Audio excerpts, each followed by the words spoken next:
All right, joining me now, former mayor of New York, former presidential candidate, and current congressional candidate, Bill de Blasio. Mayor de Blasio, great to have you back on.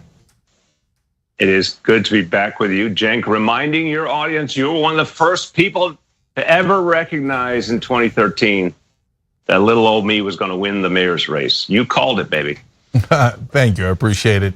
And that's because you were running a really strong and progressive campaign, and that's why I thought you were going to rise in the polls and win, and you did.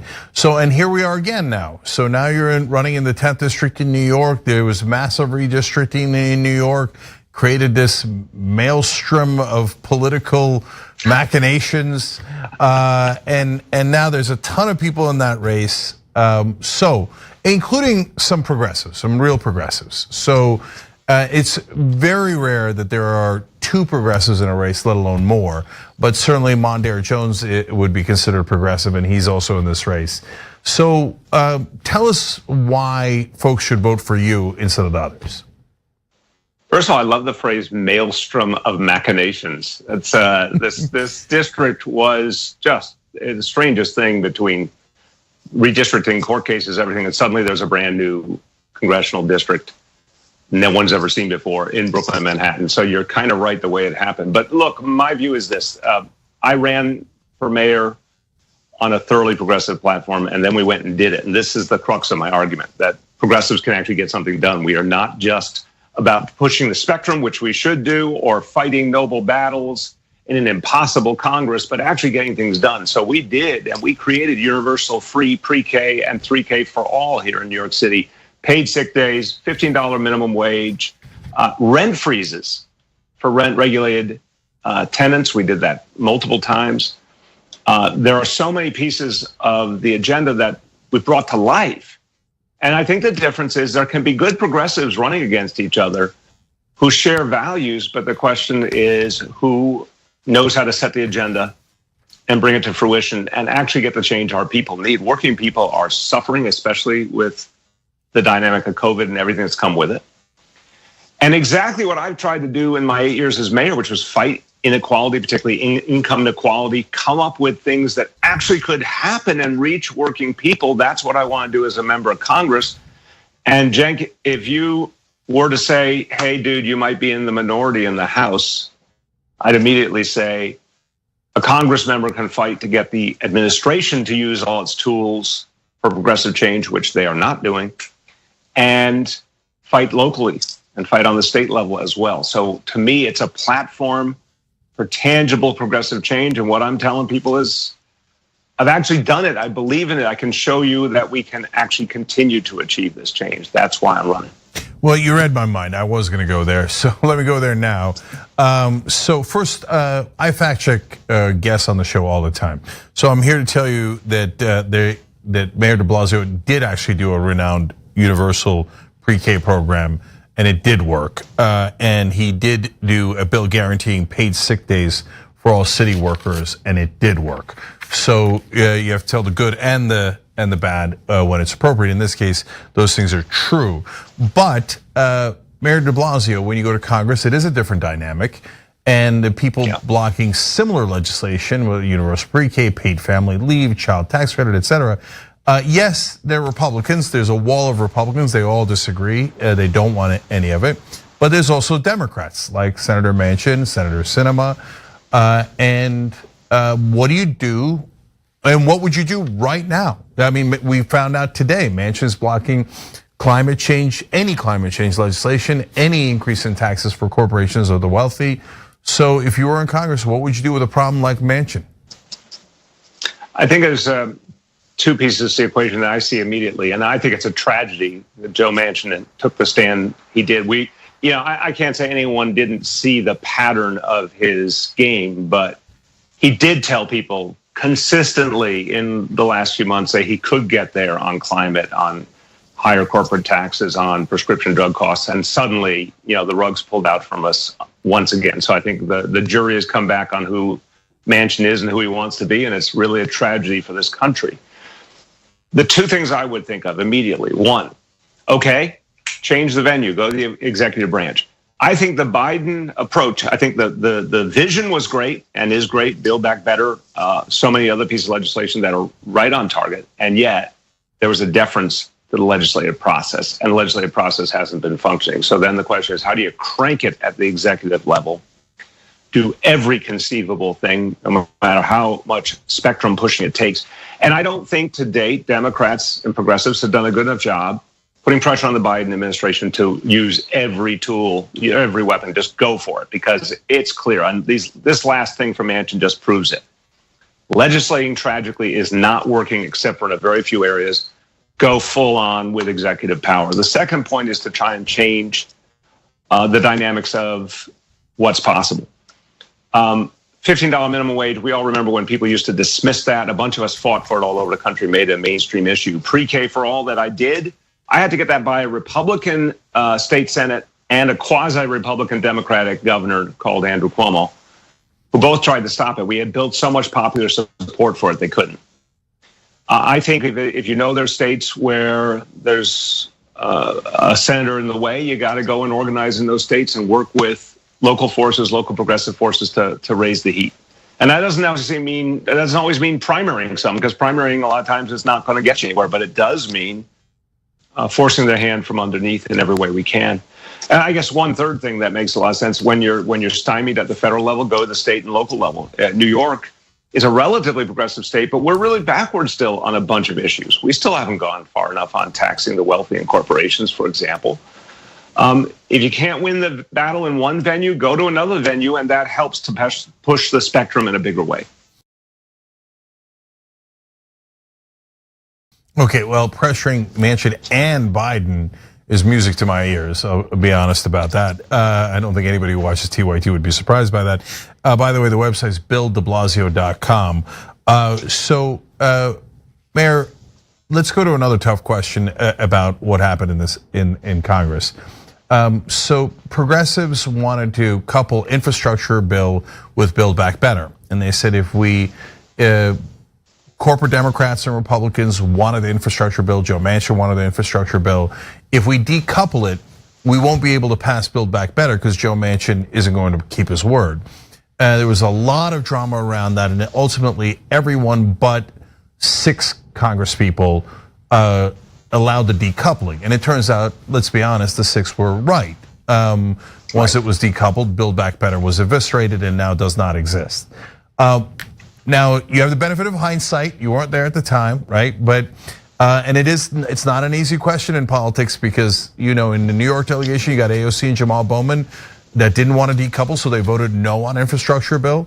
And then you've got people like Mondaire Jones who's running against you, who was a congressman at the time and is still a congressman for now.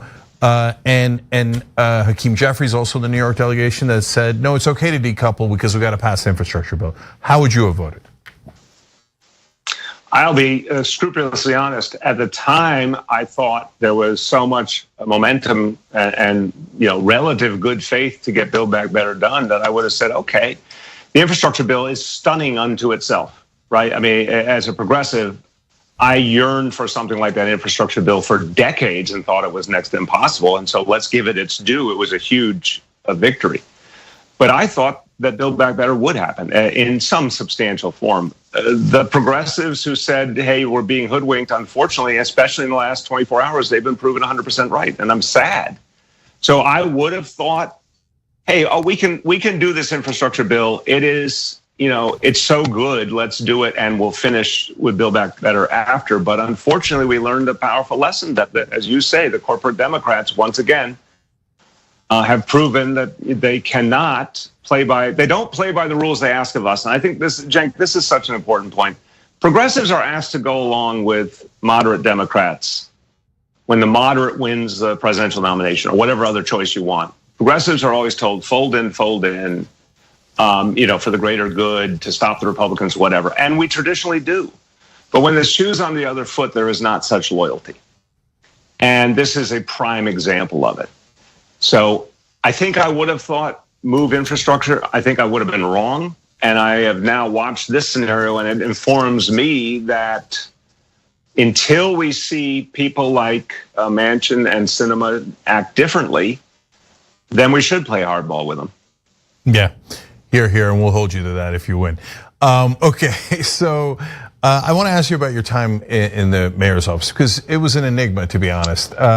So on the one hand, you basically stopped stop and frisk, which was terrible and racist and discriminatory, and crime went down. Holy cow, that worked, right? And a lot of the police unions were not happy with you. A lot of conservatives were not happy with you. But then some on the left said you didn't do enough police reform. And it seemed like you got hit on a lot of sides.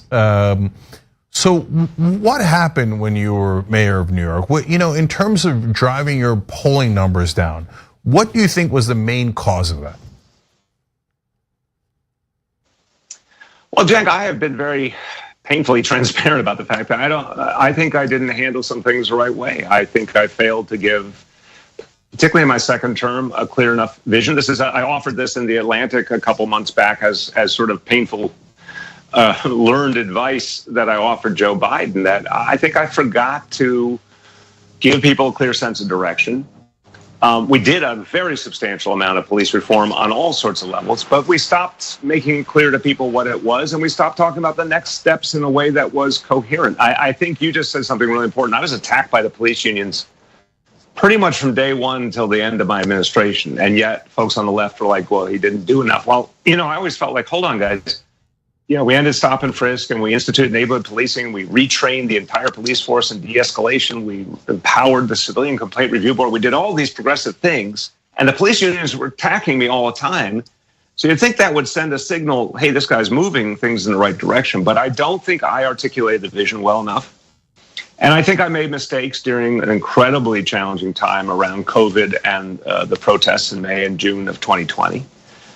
And if I could do everything over again, I would communicate very, very differently.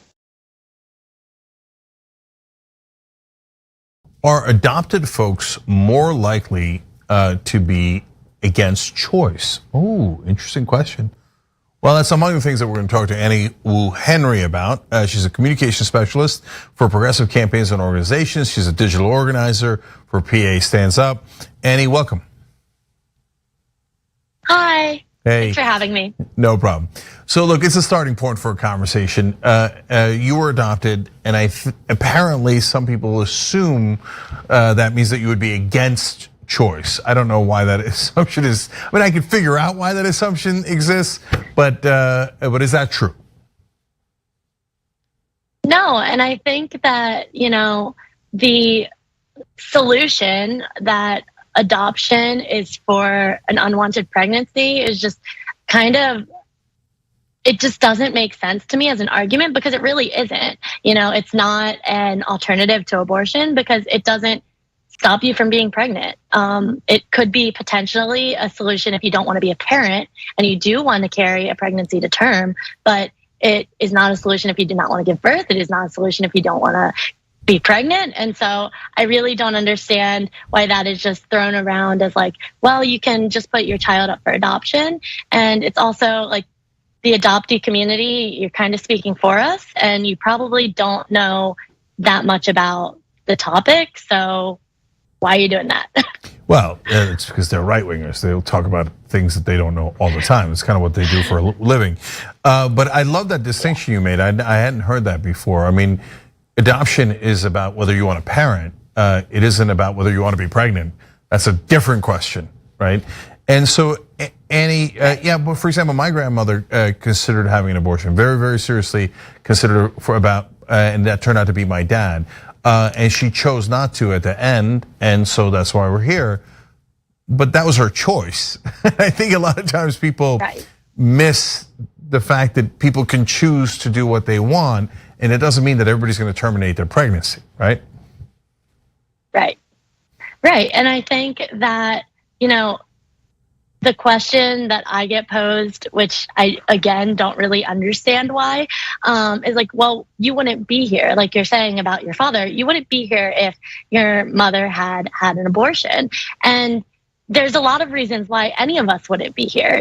That's like, if your parents were tired that night, if they had used a form of contraception, like if something small had been different, like you probably wouldn't be here either. And so I don't understand why you're trying to bring that into the conversation, this random hypothetical that really is not an argument.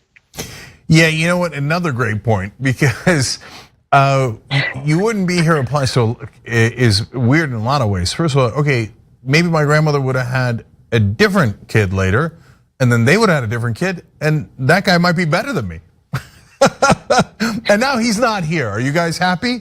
Now he's not here because she didn't have the abortion. So and to your point, I mean, we just talked about this in another episode, just like a couple of days ago. Depending on when that act reaches a conclusion, even a second difference, and it's a different person. So like, are we going around going, hey dad, why did you arrive at the conclusion at that time instead of a different time? Right. If you had, I wouldn't be here. It's such a silly argument.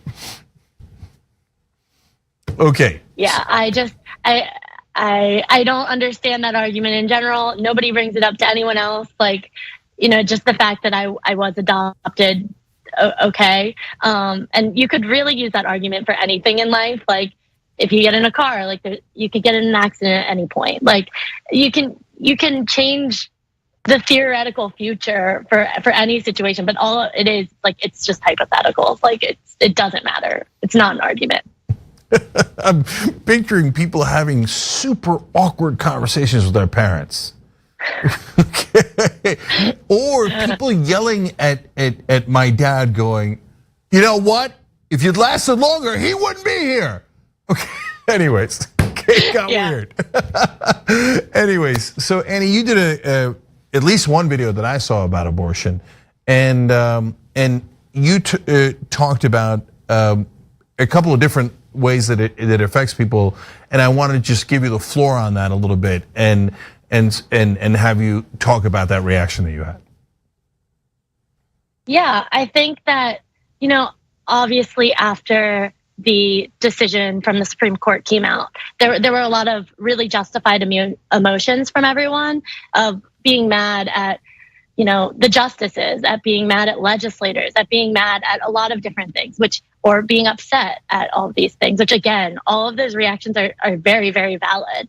But I really want to make sure, and in the work that I do, I always try to remember like what it's all about, and what this issue and what this decision is about the people, and the people that need to have this access to healthcare. And it is so many different types of people for so many different reasons, all of them being equally valid. Like no matter what reason you seek abortion care or you seek reproductive health care, like they're all valid, and it's about the people, and it's about those are the people that are going to be hurt by this decision. And just remembering that while we're also, trying to keep pressure on legislators and do all of these other things in protest, like remembering the humans behind it that are like really going to be impacted. And so I thought that thread, which was written by an abortion care clinic worker, like back in 2021, that I read on Twitter and had gotten permission to share, and all of the names were changed for safety purposes, but all the stories were real. I thought that it was just so powerful because it talks about, a trans man that is going through body dysmorphia because of a pregnancy that he needs to terminate. It talks about, young children who are pregnant and need to deal with that. It talks about people who were in really bad situations with their partners, or with people who weren't their partners. And then it also just talks about people who simply like don't want to be pregnant. And again, all of those things are okay. And all of those types of people are going to be impacted by this decision and are going to be harmed by it, which is just why the fight is so important. So, as a young progressive activist, what do you think about how the Democratic Party has reacted to the ruling? I mean, I think that we needed to be more prepared. I think there are certain legislators, there's like Elizabeth Warren and AOC who come to mind, that have come forth and given very pragmatic plans of what we can be doing now. And with the leak that came out in, early May, whoever leaked that out, again, we don't know who or why, but they gave us some time to prepare for this, as well as the fact that, the Republican Party has been saying that this was one of their major goals for decades, like before I was even around. And so we shouldn't be surprised. And so I think with one of the frustrations I've had with just the party and how things have been handled is our lack of preparedness for it. And when the decision came out, kind of the shock that there seemed to be around it. And while, yes, you definitely could never probably fully prepare yourself, even if you were aware that this was going to happen, but we could have had like plans and things in order, to also from our leadership to make, the civilians in this country feel better from their leaders. And I think that was something that was lacking. How do you respond to Joe Biden and Kamala Harris saying, well, just vote more? And so if you vote for Democrats more, then we'll have enough votes to be able to make a difference. I mean, I understand the concept of voting, and I think that it's important. As someone who's worked on campaigns, like voting is important. It's the reason why, we have Ketanji Brown Jackson in the court, and the decision wasn't a little bit worse. It is the reason why then with the Senate that she was able to be confirmed, and with Joe Biden, she was able to be nominated. However, voting is not the only answer. And I think that needs to be made clear as well. The election for the midterms is in November, and there are people that need care and need support from now until then.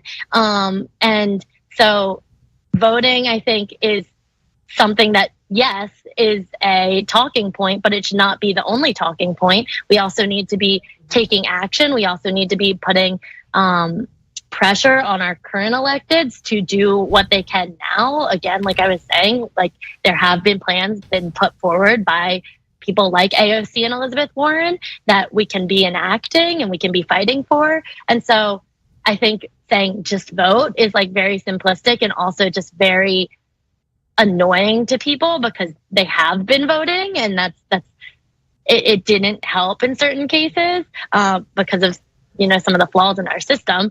But yep. I think that they need to make sure that when they're messaging that they let people know that yes, vote, but that's not the only thing you should be doing. And we understand that that's not the only thing that you should be doing or that we should be doing. And that part of the messaging is left off. Yeah. Well, you made a great point. We already voted for you. Why don't you do something? So, all right. You're a young progressive. I'm curious. Do you have any right-wing or Republican friends? Friends, not so much.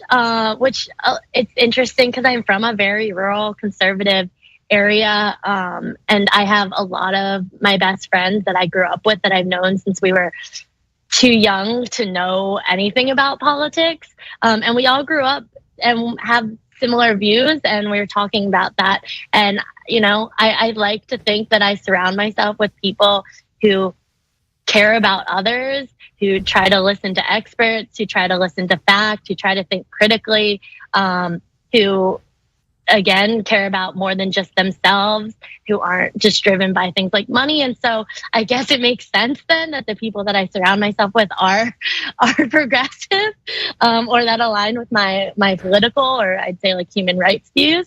But I do have, a lot of conservative family members, as well as, being from a conservative rural town. I know a lot of people who are very different in their political or, again, like human rights beliefs than myself.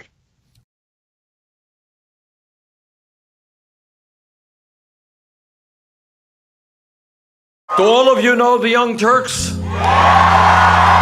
An outlet like yourself that are willing to cover this story from the very beginning. You have the Young Turks and a bunch of other progressive forces saying this is the time to fight for our values. And I think right now there are a lot of progressive voters, many leftists who feel like they don't have a home. And this is why what Cenk and the Young Turks are doing is so important. What we've done is sustainable, slow, healthy growth. And I think that's the way news should be, where you don't rely on sensationalist stuff. You don't lean on whatever's trendy in the news at any given moment. You just go with the truth. You gave me a platform. You've uplifted so many other progressive voices through this network, and you're constantly looking for people that you can amplify through the work we do, through the infrastructure that you built at TYT. It takes those early people who believe that can really be the seeds of this movement, and that has been the Young Turks. We're super serious about the news. We also managed to do it in a way that is fun and lighthearted. We're not TYT, you're TYT.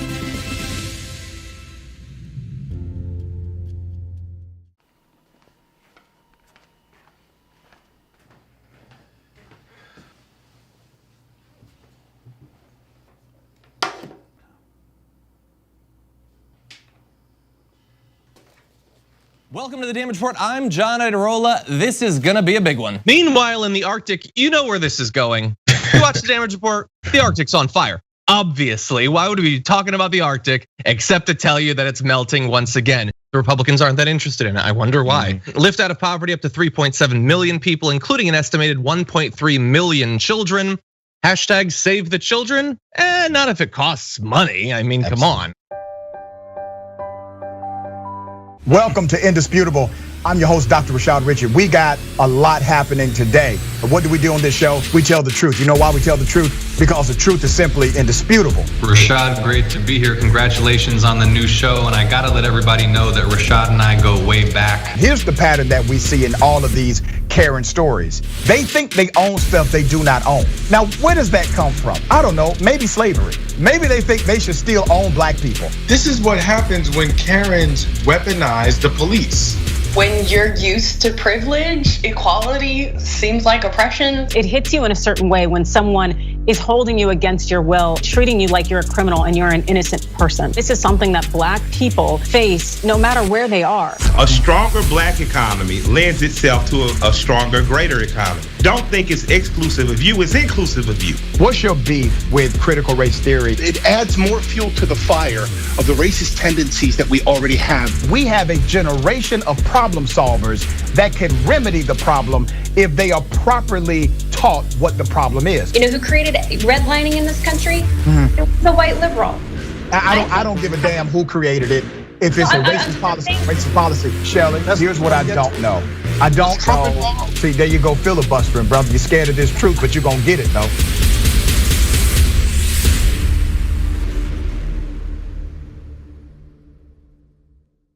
I'm back to gaslighting. Did you and I talk about gaslighting on Old School? Probably. That boss gaslit all his female employees. People who manipulate others like that make you feel like you're the weirdo. Why won't you punch yourself in the face? What is wrong with you? And you're like, oh my God, I feel so bad. Why didn't I just punch myself in the face and poke my eye out? I'm 47 and I just figured it out like earlier this year. You figured out somebody was doing it to you, or that you were that it was that it would have been happening my whole life and I didn't realize it. Right.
Turks, Jake, you or John Irola with you guys.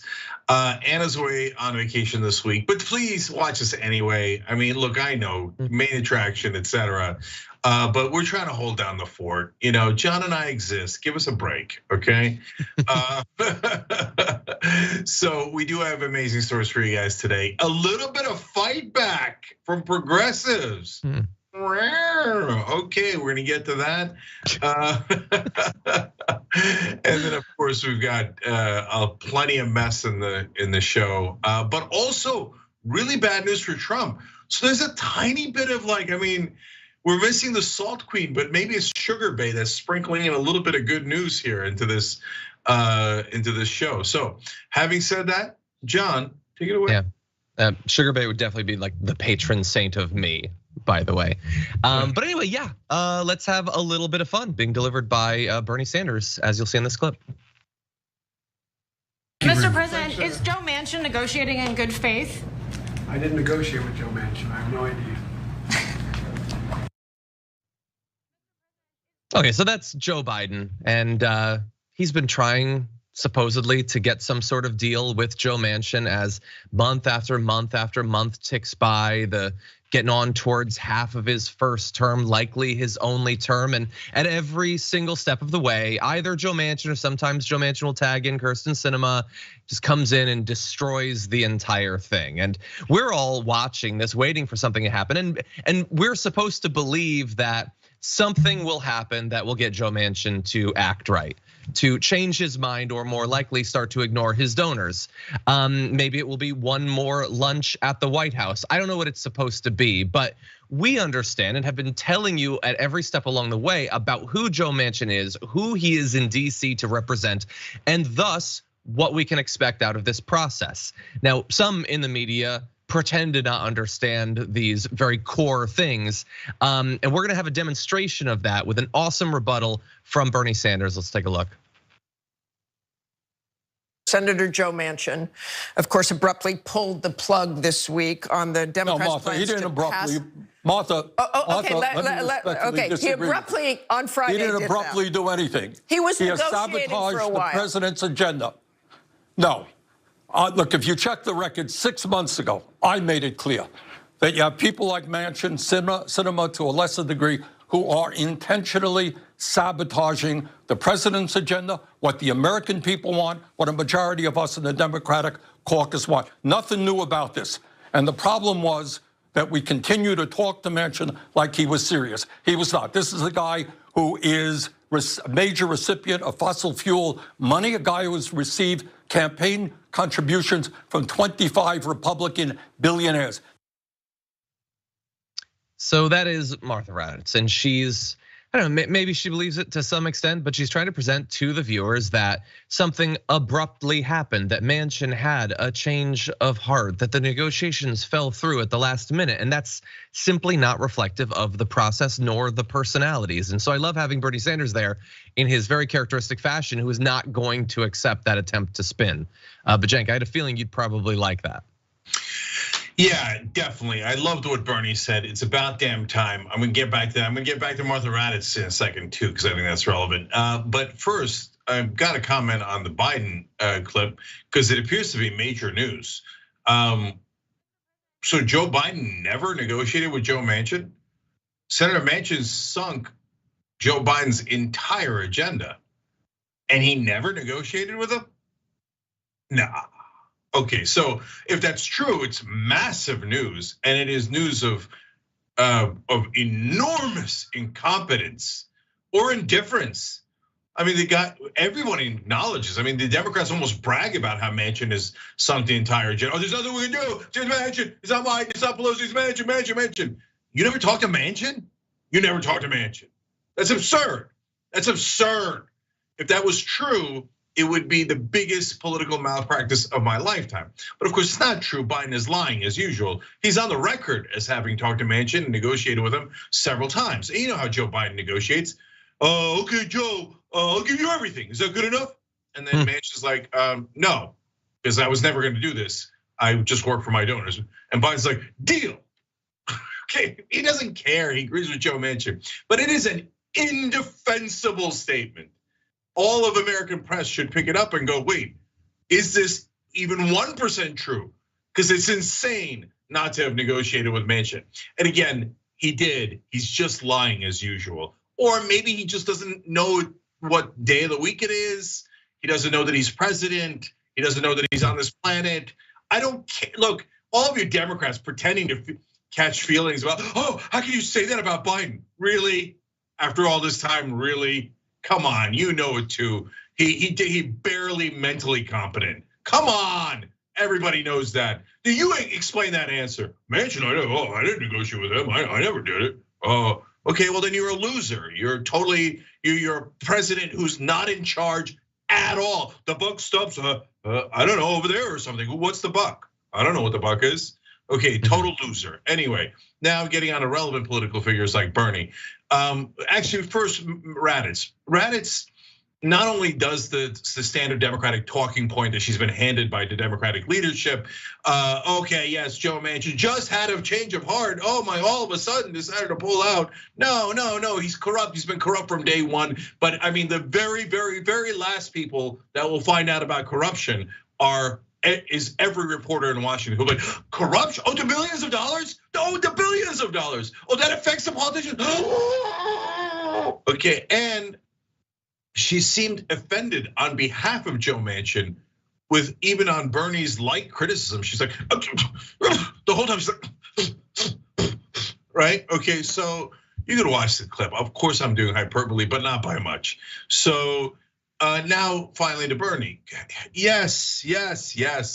But unfortunately, it's probably too late. But I'll take it. It's always better late than never. And yes, for God's sake, thank you for talking about his donors. And from here to oblivion, all you should talk about is the donors. Bernie, they made you every promise in the book. Your beloved friend, Joe Useless Biden.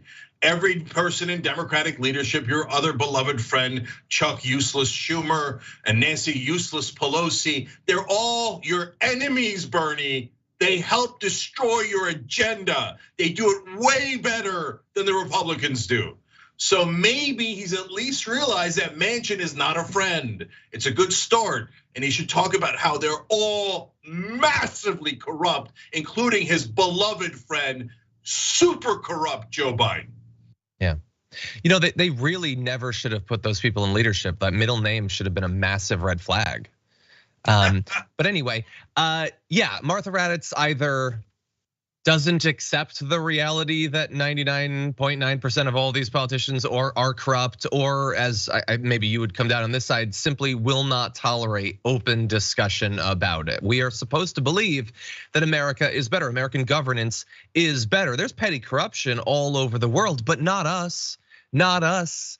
There is a difference between our corruption and their corruption. Our politicians are way better at it, because they don't need to just be handed a bag of money under like a bathroom stall. They've made most of it perfectly legal.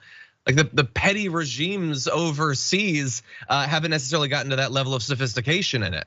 But anyway, in her attempt to dispute the narrative that this could be about corruption, about his own self-interest, she decides to pretend that he cares about his constituents. Let's take a look. Okay, Senator, okay, you say he wasn't serious, but Manchin says his main goal is to do what's good for West Virginia, and he's worried about inflation. Listen to what he told the West Virginia radio station.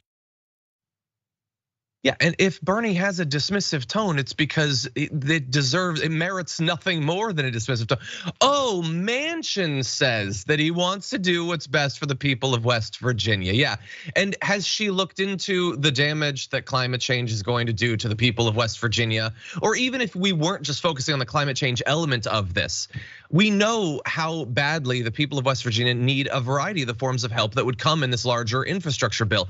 It was a big focus of the conversation last year, the percentage that desperately need the added dental coverage that Bernie himself is one of the major advocates for.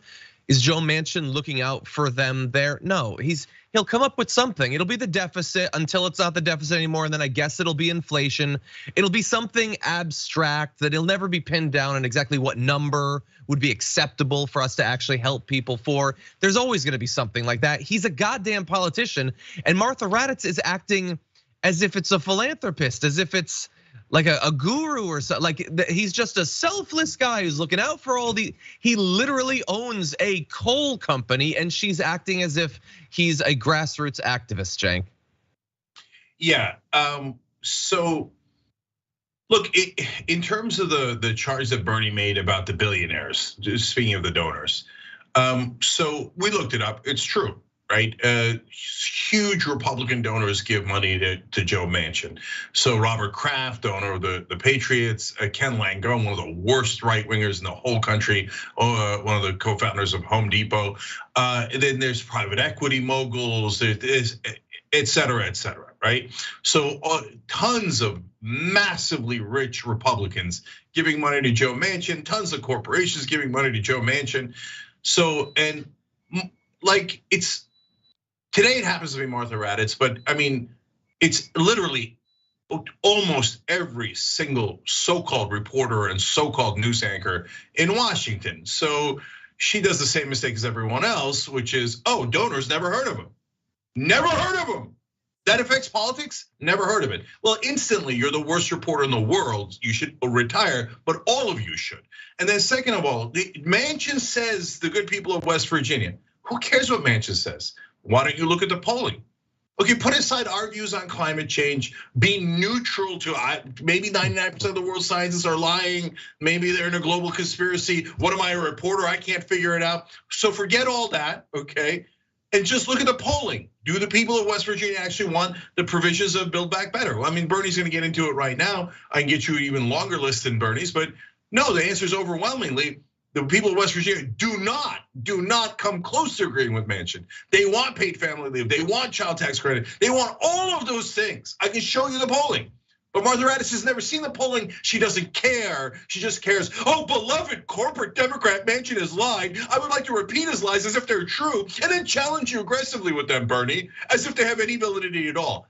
Try looking into facts for once in your life, okay? But you'll never find that on mainstream media. never. In fact, they'll assiduously hide the polling, hide the facts from you guys, and pretend that the most right-wing legislators that are completely out of touch with the American people are centrist and moderate and wonderfully reasonable. Corporate cash. I drink your milkshake. They all drink the same goddamn milkshake. Yeah. They're all liars. So let's let Bernie tear into this one. The same nonsense that Manchin has been talking about for a year. West Virginia, it's a beautiful state. I've had the pleasure of being there. Great people. It is one of the poorest states in this country. You ask the people of West Virginia whether they want to expand Medicare to cover dental, hearing, and eyeglasses. You ask the people of West Virginia whether we should demand that the wealthiest people and large corporations start paying their fair share of taxes. Ask the people of West Virginia whether or not all people should have health care as a human right like in every other country on earth. That's what they will say. In my humble opinion, Manchin represents the very wealthiest people in this country, not working families in West Virginia or America. Love it. There you go. I wish he'd been doing it from day one of the Biden administration. It might have made a difference. It might have created pressure against Manchin. Manchin is very, very sensitive to pressure. But this is the first time that anyone's beginning to just like tiny bit poke him. And look, it's great from Bernie. I'll take it. And it's by far the best in Washington. You know me. That would be about 5% of what I would say about Joe Manchin on TV. Yeah, well, and imagine you, Cenk, or you watching this. How would you pressure Manchin? How would you respond to what Manchin is doing if you had been fighting for like 50 years to become president, and then you finally, against all odds, become president, and then oh no, you don't get to do anything. In fact, and maybe you didn't even want to do anything, but you look so incredibly weak and feckless and incompetent, in no small part because of Joe Manchin. And the most you can pull together in response is, well, I didn't negotiate with him. Jesus Christ. Like, act like this is your life's work, because it is, whether you like it or not.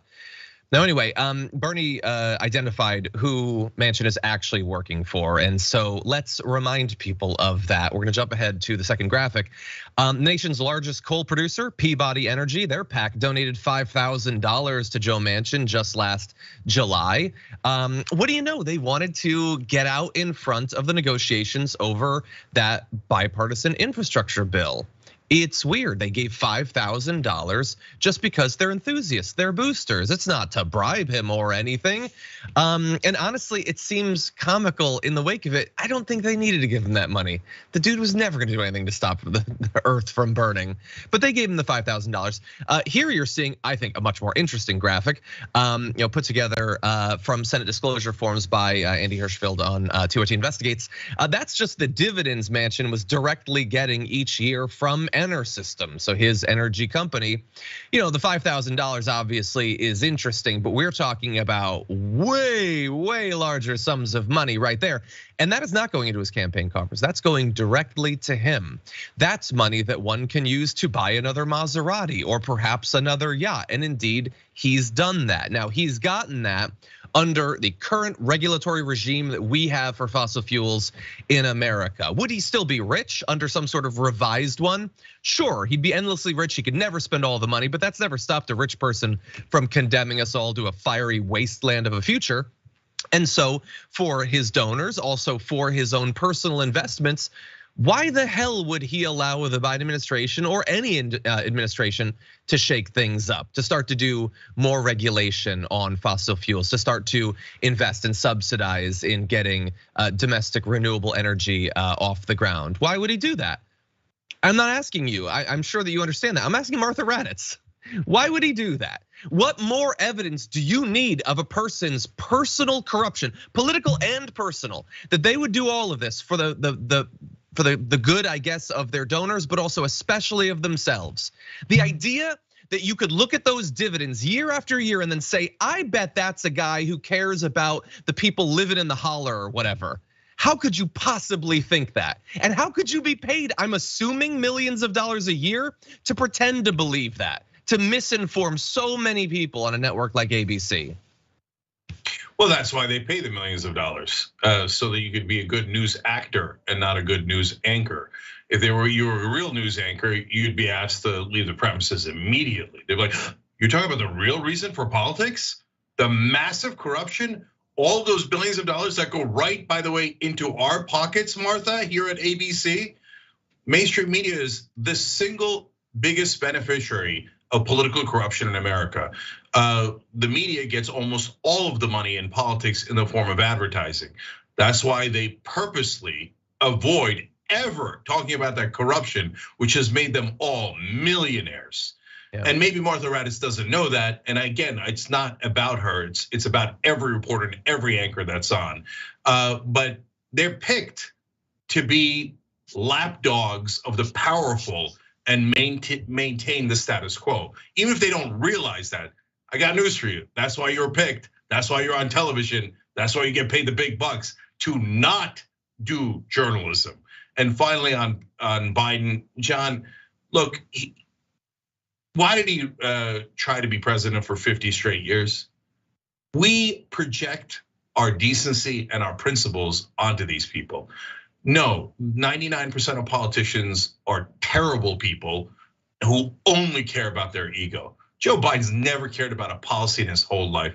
I mean, he's most animated when he's talking about how much he loves Mitch McConnell or how he had great lunches and dinners with segregationists and oh, my old friend Strom Thurmond and oh, my beloved friend Mitch McConnell. You know, Mitch McConnell said on Friday, oh yeah, that Chad Meredith, that extremist right-wing anti-abortion judge in Kentucky, McConnell just gave it to me as a personal gesture of friendship. He got nothing back in return. And now Biden has never, ever cared about policy. He doesn't care about you at all. All that stuff about empathy, it's just marketing. It's total nonsense. All he cares about is the people he knows, his beloved donors, his beloved Republican friends, and of course, most important, his giant, giant ego. I am Joe Biden, I have finally become president. What are you gonna get done? Who cares? I have already achieved the pinnacle. It's all about me. And you think he looks weak? I think he looks pathetic. But John, I talked to Bill de Blasio, some of you might have seen that interview earlier today. He talked about a benign bubble. It wasn't so benign. He said the bubble was bad whenever you're an executive, and he was the mayor of New York City. Now take that bubble and multiply it by 200 around the president, okay? But Joe Biden, when asked about horrific polling numbers that have him at 33% approval, way lower than Trump was at this time, which is just like literally historically bad numbers. Like around 7 out of 10 Democrats saying, don't run again. We don't want Biden. And he's like, he cherry-picked one number and he's like, what do you mean? I'm super popular. And he probably genuinely believes that because his whole life he has believed that giving in to Republicans and being called moderate by the mainstream media is the greatest thing on earth and the only honor that you should ever seek out. So he probably thinks he's killing it. Anyway, that's gonna have to be it for our discussion of Joe Manchin. As much as I love talking about the man, we're gonna take our first break. When we come back, report looking into the non-response, the Uvalde mass shooting. We'll have that and more after this.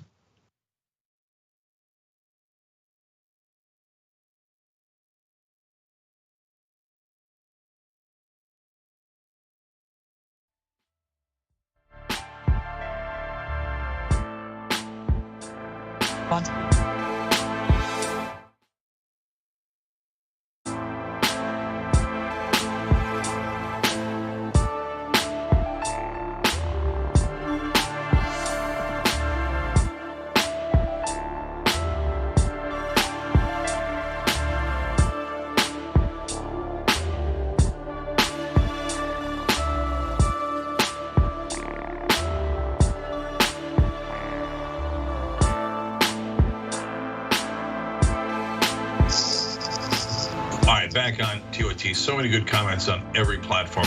I'll start with Super Chat. Kyle Cushing says, to be fair to Biden, he may be telling the truth. No need to negotiate with Manchin when you promise donors to not fundamentally change anything. Absolutely right. I bet you Biden loves everything that Manchin's doing. He's like, oh, good, it's a convenient excuse for my voters and high fives all of his donors. Parker says everyone should watch the interview Cenk did with Joe Manchin about 5 years ago. Knowing what we know now, it's crazy that he said that he doesn't, quote, know his donors. Yeah, Joe Manchin, no politician doesn't know their top donors. Joe Manchin saying he doesn't know any one of his top 10 donors was one of the most absurd things ever said in American politics. And he said that to me in an interview that he did. Watch that interview and then watch any interview that he does on mainstream media. See if you can tell the difference, okay? One is called journalism, the other one is called ass kissing. Now Trisha Briggs says Cenk and Johnny Pie and a smackdown from Bernie can't beat it, except maybe Manchin disappearing into the night. All right, Trisha, we politically, okay. Or through magic or something, but no violence rooted in the real world. Supernatural means I'm fine with. Okay, all right. Maybe somewhere else in the multiverse. And the rest of the multiverse screams, no! Okay, you have the worst Manchin in your multiverse, don't send him to us. But it doesn't matter, man. If it wasn't Manchin, it'd be another Democrat. They're all liars. Hello, somebody says, Biden's answer says everything. Biden doesn't want or care about his, and they put it his, in air quotes, agenda. 100% right, couldn't care less. It's not his agenda, he's never cared about it. R. Stone says, I'm sorry, Bernie, but Manchin said before the 2020 election that he was going to be an obstructionist to any progressive legislation, and you didn't believe it for the 400th time. No, it's mainly that Bernie loves Biden too much. They're such good pals, and so he didn't want to criticize Manchin because Biden told him not to. Shane McAndrew says, journalist, also in air quotes, Soledad O'Brien continues to be a Biden suck up on Twitter, especially with Perry Bacon Jr.'s article. I'm not surprised. I used to really like Soledad. I don't know why she thinks it's good journalism to mindlessly kiss the ass of Democratic leadership and the powerful. It isn't. It's really gross. Clang writes in, vote all the Democrats out, vote all the Republicans out, vote third party, and don't reward the people who fail us with more power. I say vote in primaries. Mainstream media never talks about primaries. Why? Because they actually work. They actually work, and they hate the idea of us primarying Democratic incumbents and offering better Democrats. That is a total anathema to mainstream media. Defy them and vote in primaries.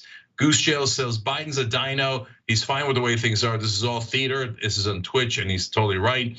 Simp Daddy Kane says Bernie needs to keep going for the jugular, keep pointing out money in politics. Also exactly right.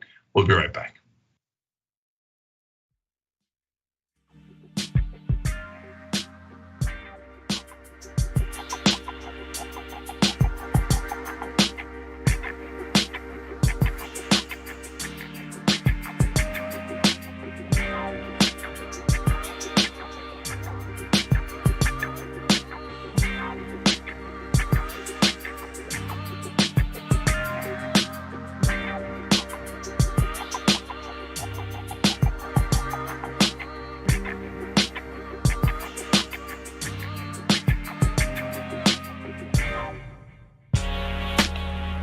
All right, back on Young Turks, Cenk and John with you guys. John, take it away. I, in fact, will. The report released this weekend by the Texas House looking into the basically the non-response of law enforcement during the terrible shooting in Uvalde contains some absolutely devastating figures, some details that make the already horrendous response look even worse. But I don't think there's anything worse than this. The overall description of an overall lackadaisical approach by nearly 400 officers who were there. Different federal agencies, different levels of training, different armament and armor and all of that. But literally hundreds of law enforcement officials. And what did we get out of that army effectively nearby this shooting? Almost nothing for well over an hour. In addition to this report, and we're gonna give you more details from it, the mayor decided apparently unilaterally to release more footage from that day, and here's a bit of that. New body cam video released by the Uvalde mayor shows the frantic first moments police arrived on scene at Robb Elementary. This video taken by Uvalde Police Sergeant Daniel Coronado as he made his way inside the building. But within moments, more gunshots. Shots fired inside the building, Uvalde. Take cover, guys. After taking cover outside, Sergeant Coronado gives his first update on the situation to responding officers. Okay, guys, he's inside this building. We have him contained. But as the minutes continue to tick by, the urgency first seen by the initial response fades away. Instead, Uvalde police officers are seen hunkering down, waiting for more backup. Critical moments pass by at a time children were still alive in the classroom.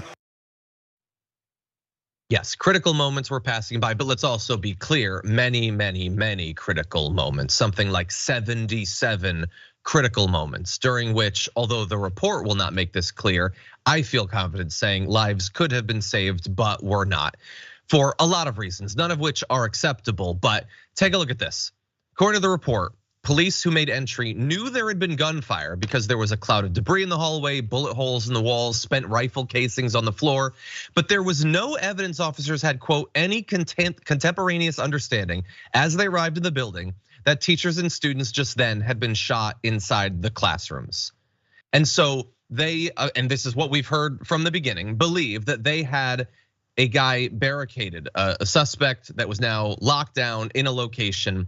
Not that he was in there with more people who he potentially could shoot, or those he had already shot that might be losing the precious moments necessary to save their lives.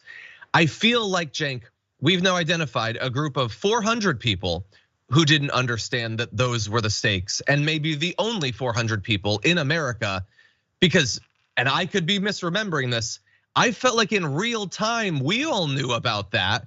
Were they the only people that didn't get that there were more lives potentially being taken as they scrolled on their phones in the hallway outside of that classroom? Yeah, well, that goes to the Achilles heel of this report.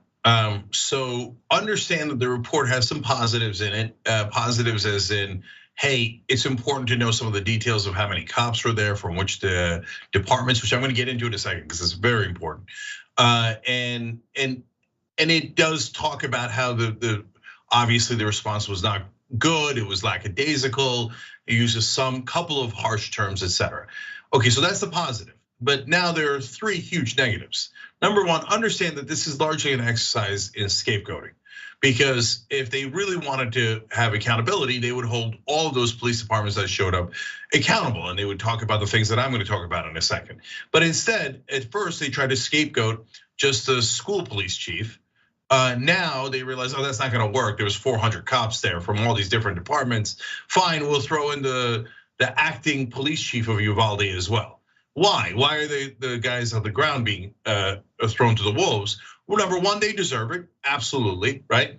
Number two, it's easy for them to say, oh, they were the commanding officer on the scene, or they were the incident officer on the scene. Okay, but how many times have you seen in the movies the state guys come in and they Bigfoot the local guys, or the federal guys come in and they Bigfoot the state guys? So could they have done that? Yes, in fact, they did do that. At the end, the Border Patrol went in. They Bigfooted everybody, right?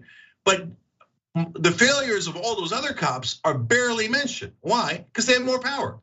And the Republicans love those cops, and the Republicans love how incompetent they are. So they don't want to talk about that. And there's a Texas House committee filled with Republicans. So they want to blame the lowest guys on the totem pole and go, we solved it, we solved it. Just don't get angry at us, because the further you go up that totem pole, the more it gets closer to those elected officials, okay? So now that's number one Achilles heel of this report, John. The other two are, well, you guys, of course, as always, they never talk about the training, right? So we train our cops to be cowards, and you see it in the evidence. So they very clearly said, well, we went and we were gonna try the door, but then we got fired at. So, obviously we wanted to protect ourselves. No, for cops, that shouldn't be obvious at all. You're supposed to protect us, not yourself. But if they were honest, this report would tell you every single police department in Texas tells their officers, protect yourself first. Who cares about the citizens? No one cares among the cops. Don't ever endanger your life for a lowly citizen. The cops are gold. No, don't do that. They would also talk about how cops are lazy. And that's standing around for over an hour in a dangerous situation. It's the most normal thing I've ever heard from a cop. I'm surprised they didn't all get donuts. So, and that's not just a stereotype. No, we've covered stories where they get reports of a robbery or a danger, a shooting, this, that, and other, and they go to 7-Eleven. They literally go get donuts, right? They don't care. They don't care because they're told you're not supposed to care. Just be as lazy as you possibly can. Don't solve any crime. Every once in a while, go beat up minorities. Call that policing. Come back and then say, you have your union protect you on every crappy thing you've ever done. But one last thing that's positive from the report: you get to see how awful the bureaucracy is in these situations. Because John, it made my blood boil. This is not political. This is just like on a human level. That all these jackasses are sitting around not talking to each other. I mean, it just. Isn't it simple, like normal organizational process? Like if I was there, I would be like, who's in charge? Hey, okay, we've got all these different departments. How about this department? How about that? So I would bring the leaders together and then I would say, okay, let's decide who the commanding officer is. No one even bothered to ask who's the commanding officer. That is just unbelievable. And it also goes to indifference. And God, John, sorry, one more thing. Let me list the number of officers from the different places because they're only blaming the school police and the Uvalde police. 149 of the officers were from the United States Border Patrol, 14 were from the Department of Homeland Security, and 91 were from the Texas State Police. 91 Texas State Police cops sitting around going, I don't know, man, I'm not gonna risk my life. I was told that I'm much more important than the citizens. And the report barely touches the Texas State Police because they have more power. Yeah, you're 100% right. And there's a ton more details in here that you can definitely find. We don't have time to dive into everything. It's just incompetence that's beyond parody about the keys and all this nonsense about the keys and whether we have a tool to open up the door. You have hundreds of guns, dozens of shotguns. You can open the door if you want to. And I'm not going to reiterate everything that I said in my coverage of this on the damage report this morning. I just want to make sure that I at least mention that while it is important to have this sort of report and to identify the flaws of individual cops or members of law enforcement, the breakdown of they might need or whatever, let alone identifying things that the teachers need to do or the better Wi-Fi they need to communicate with people. If you had solved every one of those problems the day before this, what you would have resulted in was a response that wouldn't be this comical. The cops would have gone in and they would have taken down the guy after he had killed many people. You still would have lost so many people because that is inevitable when people can walk into a store, buy an AR-15, and then walk into a school or a bar or an airport or a mall or whatever and start shooting. There will never be a police response fast enough to stop people from dying in that situation, likely many people. And the problem that I see here is us falling into like, oh, the cops were incompetent or oh, the cops were cowardly. So what's the solution? Competent cops or brave cops. No, that is not the solution to the problem. That's the solution to this problem. It's not a solution to somebody being able to gun down a dozen kids before the cops get there or multiple teachers before the cops get there. For that, we need to actually stop them from having the weapons that are capable of doing this sort of, I almost swore, this sort of stuff, I'll say. And if we fall into this trap of just believing that better cops or more alpha cops or better armed cops are the solution, that isn't gonna stop the shootings. It will result in more money going to the cops, which hardly seems like a solution to the problem. All right, I just want to say two last things here. One is to give voice to our audience. Reggie K wrote in a super chat with a really good point. He said, maybe using hypnosis, making officers think it's an unarmed black man would have made them act immediately. Well, there's two truths in that. And they go to prove the point that I've been saying all along about this. One is, if you told the officers there, hey, the guy inside can't possibly hurt you, and they believe that, do you think that they wouldn't have gone in immediately? No, they would have, of course, gone in immediately if they thought they couldn't be harmed, which then goes to show you that 400 cops at the federal, state, and local level were all taught that their lives are more important than the kids' lives. That's not a thing that, 400 cowards showed up to a shooting. No, they were trained that their lives are more important. And you all know it for a fact, because if they thought they couldn't get hurt, they would have gone in the first minute. And then secondly, yeah, I mean, this is the 6th state of America. But if you told them, hey, there's a black guy inside and he's unarmed and you get to shoot him, they probably would have been in there lickety-split. Okay, why don't we transition to something very different, perhaps a bit more optimistic, at least in a weird way. Let's jump into this video.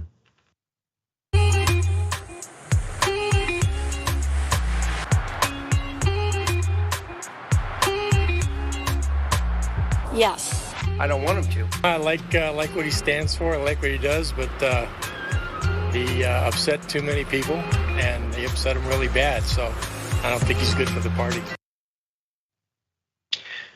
That's a video that Fox Digital put out. They apparently went and decided we're going to interview a bunch of people who might on some level be Trump supporters. They definitely voted for him in the past, but now you've got potential alternatives. You've got Ron DeSantis. Do you really want Donald Trump to run again?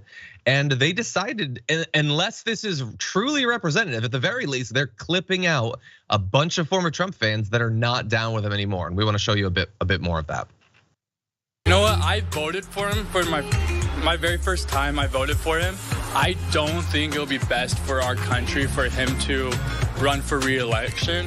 You know, I'm thankful for everything that he's done, but I think that our Republican Party needs to be united. At this point, he's a little too polarizing, and I think that there are candidates out there, Republican candidates, obviously, that maybe be able to pull in people that he would lose to be able to change this. I would like to see, Governor DeSantis or someone like that, some new blood in the race. DeSantis run for president, and if he wants to, then he can pick up Donald as the vice president. 100% DeSantis. There's no question about it. Well, I'm a DeSantis fan as well. Donald Trump had a great run. I thought he was a great president while he was president. After the fact, I think we've seen a lot of divisiveness that's come from things, and I wouldn't vote for him in a primary, but the policy that he was able to do, I would probably vote for him in an election, but not a primary. Some great points being made there. At this point, he's too divisive. At this point, in 2022, he finally reached the point of being too divisive. Not when he tried to overturn American democracy, not when he abandoned 1 million people to die in COVID, not the Mexicans are rapists point. None of those points, not the there's good people on both sides or the stand back and stand by. Now he's too divisive. Okay, I was wondering when he'd get there. But anyway, I do like some of the proposals there, Cenk, that sure, it's time to move to DeSantis, but if Donald really still wants to be in DC, he can be the vice president. I think I can see him going for that. What do you think? Let's just say that that's the least likely scenario. Okay, all right, look, this is really important. Media is everything. And so without right-wing media, Donald Trump melts into a ball of orange wax. He's nothing without them. And look, if you watch the Young Turks, you know, A, how much I despise Donald Trump, but B, how I think that he has complete control over the Republican Party and has for the last 6 years. And any BS happy talk about, oh, Donald losing his power. You've heard me say dozens of times. No, that's just wishful thinking. That's projection. None of it is borne out by the polling. It's just not true. And it's like people in media are always thinking like, oh yeah, Republican voters think just like me and my friends in the cocktail circuit. No, they don't. No. Every time Donald Trump is more vicious and lies more and says terrible things, Republican voters like him more, not less, okay? But now, if right-wing media turns on him, and this is Fox News of all people, and we're gonna get to Joe Rogan as well, then he's toast. Because that's where people get their information. They don't magically acquire it from their sleep, as Ben Carson says. Aliens don't imprint it in their head. They get it from media. And if right-wing media tells you Trump is awesome, then they think Trump is awesome. If they start telling you he's dirt, yeah, that's gonna affect people. CNN doesn't affect Republican voters, but Fox News definitely does. Okay, yeah. And there's another important part of this, John. That's the first time I've seen Fox News MSNBC something, and it could make a big, big difference. So what do I mean by that? How do progressives lose? MSNBC comes in and tells older Democratic voters, oh my God, you might like progressives and you might really like their policies and you might like how they fight for you, but they're gonna lose. You can't lose to the Republicans. You have to vote for this guy who's 10 times worse.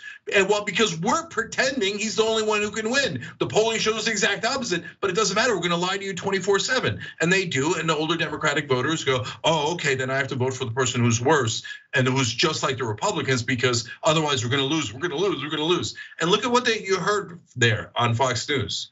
For the first time, Republican voters are starting to worry that Trump's gonna lose, and they hate Democrats so much. The reason they love Trump is because they hate Democrats so much. But their hatred of Democrats might ironically lead them to vote for someone who isn't Donald Trump. And that would be good for the country. Exactly, yeah, and they're only interested in Ron DeSantis, again, because of right-wing media, who has gone crazy about his absolute nonsense about CRT and trans athletes and all that. They ignore the fact that he doesn't give a damn about what happens in Florida, and thus they like him. And they're this worried about Trump as a candidate, even with Biden as the presumptive nominee. Imagine if there was a strong, likely Democrat who had a chance of, like, we think that Biden is about as weak as you could be. But they are worried about it. And as you alluded to, like there's multiple pieces of bad evidence really fast. I mean, it's not just the anecdotal evidence that they found. Fundraising, Donald Trump raised less money in the last 6 months than Ron DeSantis. He raised less than $50 million. DeSantis raised slightly more.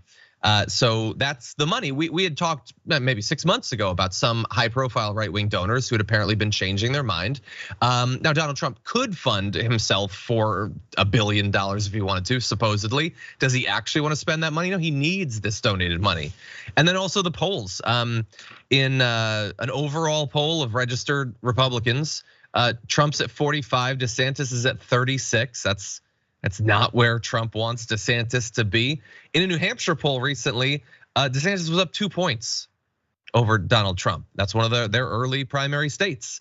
So that has got to be scaring Donald Trump, and we will see what insane things he says as a result of that fear. But you alluded to a little bit beyond just Fox acknowledging the fact that people aren't that big fans of Trump.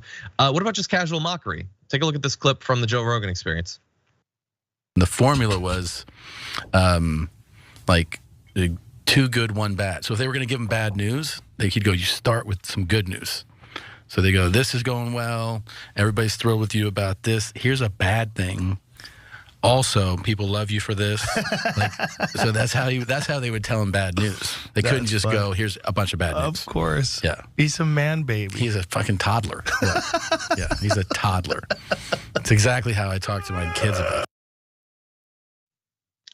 So there was Joe Rogan talking with Tom Segura, and just he's a man baby. Now that's true, and the anecdote that they were talking about there isn't news, and it's hardly getting to like the core substantive concerns about Donald Trump and his position in the right-wing fascist movement and all that. But they feel like they can just throw out some casual insults against Donald Trump, and that's following from Cenk, a week or two ago when Joe Rogan was talking about how disinterested he was in Trump coming on his show. Yeah. No, Trump's in a lot of trouble for the first time ever. If you've lost Rogan and you've lost Elon Musk and you've starting to lose Fox News, there aren't a lot of allies left. And so Trump's willingness to burn bridges was a huge positive for him. Because in politics, if you want to get things done, you've got to have carrots and sticks. Democrats only have sticks for progressives. For Republicans, they have carrots and feathers and pillows, right? And nothing but hearts and heart emojis and rainbows for Republicans. That's why they get killed, because they're super soft. But now when you've got all of these bridges that have been burned by Trump, at some point they've piled up and there's almost no bridges left. So he's having to fight 20 different right-wingers at the same time. And John, you're right, the mockery from Rogan is critical.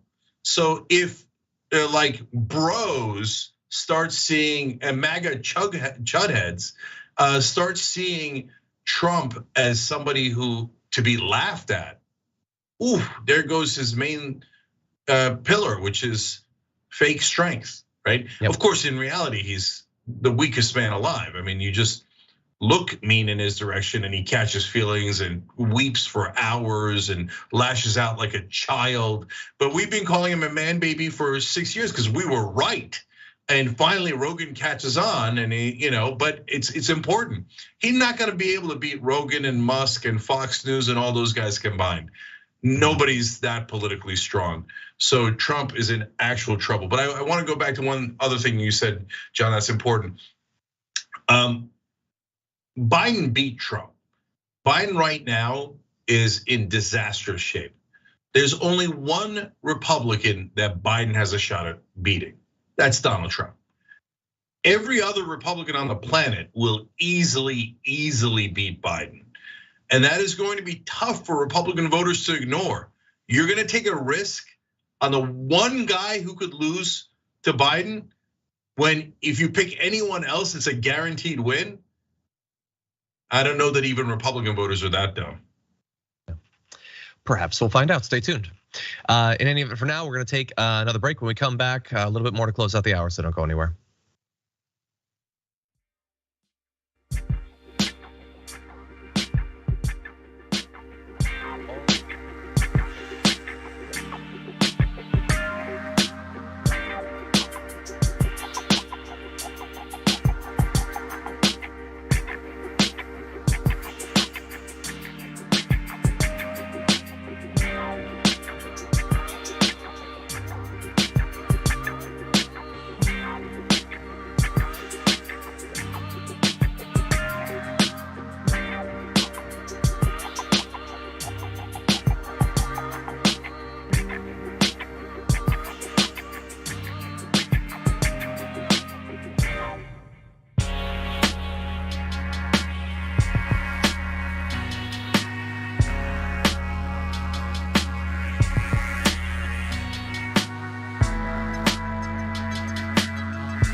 All right, let's go to member comments. Fiber artist Lynn writes in, Manchin is the Democrats' Lucy with a football, totally predictable. That's 100% right. Hildegard's Goat says 10-year-old impregnated rape victim, newspaper reported Children's Services got involved to protect the health of the girl. Ohio heartbeat law now restricts state agency from doing its job. Think about that. Yeah, I know. And all Republicans are either running away from it or defending it. Give me one strong Democrat, and we will absolutely pulverize this Republican Party. Just one. In all the land, 330 million people, we can't find one elected Democrat who's strong enough to do it. It doesn't take much. Don't shoot on the goalkeeper writes in, they'll claim in front of a mic that Trump's too divisive. But if Trump runs again, they'd vote for him in a heartbeat. Their words mean nothing. Fair enough, except they mean something in a primary, okay? Yes, in the general election, they will vote for Trump with glee. I wish a dragon would, writes in. This Trump video makes me think that the January 6th committee is working not for the purpose of justice or anything, but to weaken Trump's influence on the Republican Party. I think there's some truth to that as well. Dragon with a girl tattoo says, it's what I see in leadership all the time. Avoid making decisions is rewarded, just talking about Uvalde. Taking action is discouraged. It's all about CYA, and if you make a strong decision, you can be held accountable. That's why I love running my own company. Make strong decisions all the time, ain't nothing that anybody can do about it. And it's just stand the hell out of the way, okay? Weaknesses for other people, I've got no interest in it. Muggle reject dragon writes in, as a teacher, I find it highly offensive that they said they had him contained. And the situation is not in any sense contained when this maniac is in a school of children with a gun. And that's such a good point. Probably by contained, they meant not able to hurt us, because that's the only lives the cops ever care about is their own. I Am Sock says the 400 Uvalde cops are like the 300 Spartans that all ran and hid from one Persian guy with a spear. This is not Sparta, that is for sure. Gabby Marita says Joe Manchin is a centrist who respects all political viewpoints, and it's just a coincidence that the only that he only ever shows support for the fascistic priorities of the political party that he's not nominally a member of. Weird that. Okay, as usual, Gabby's right. Weird L. Dragonovich writes in, I wonder if Manchin is holding the Senate hostage, saying behind the scenes he would switch sides and give McConnell leadership again. At this.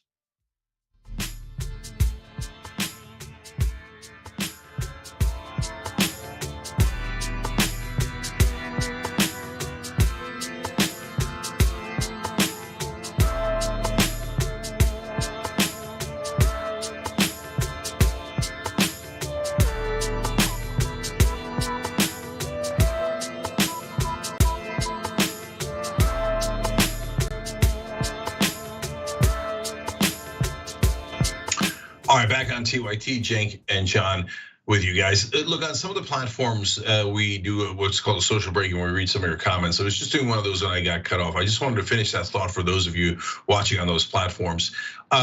So somebody was saying, speculating maybe Manchin is threatening to switch sides to the Republicans. Yeah, of course, it's at least an implicit threat by Joe Manchin. But at this point, it's 100% irrelevant because he is now blocking everything the Democrats do.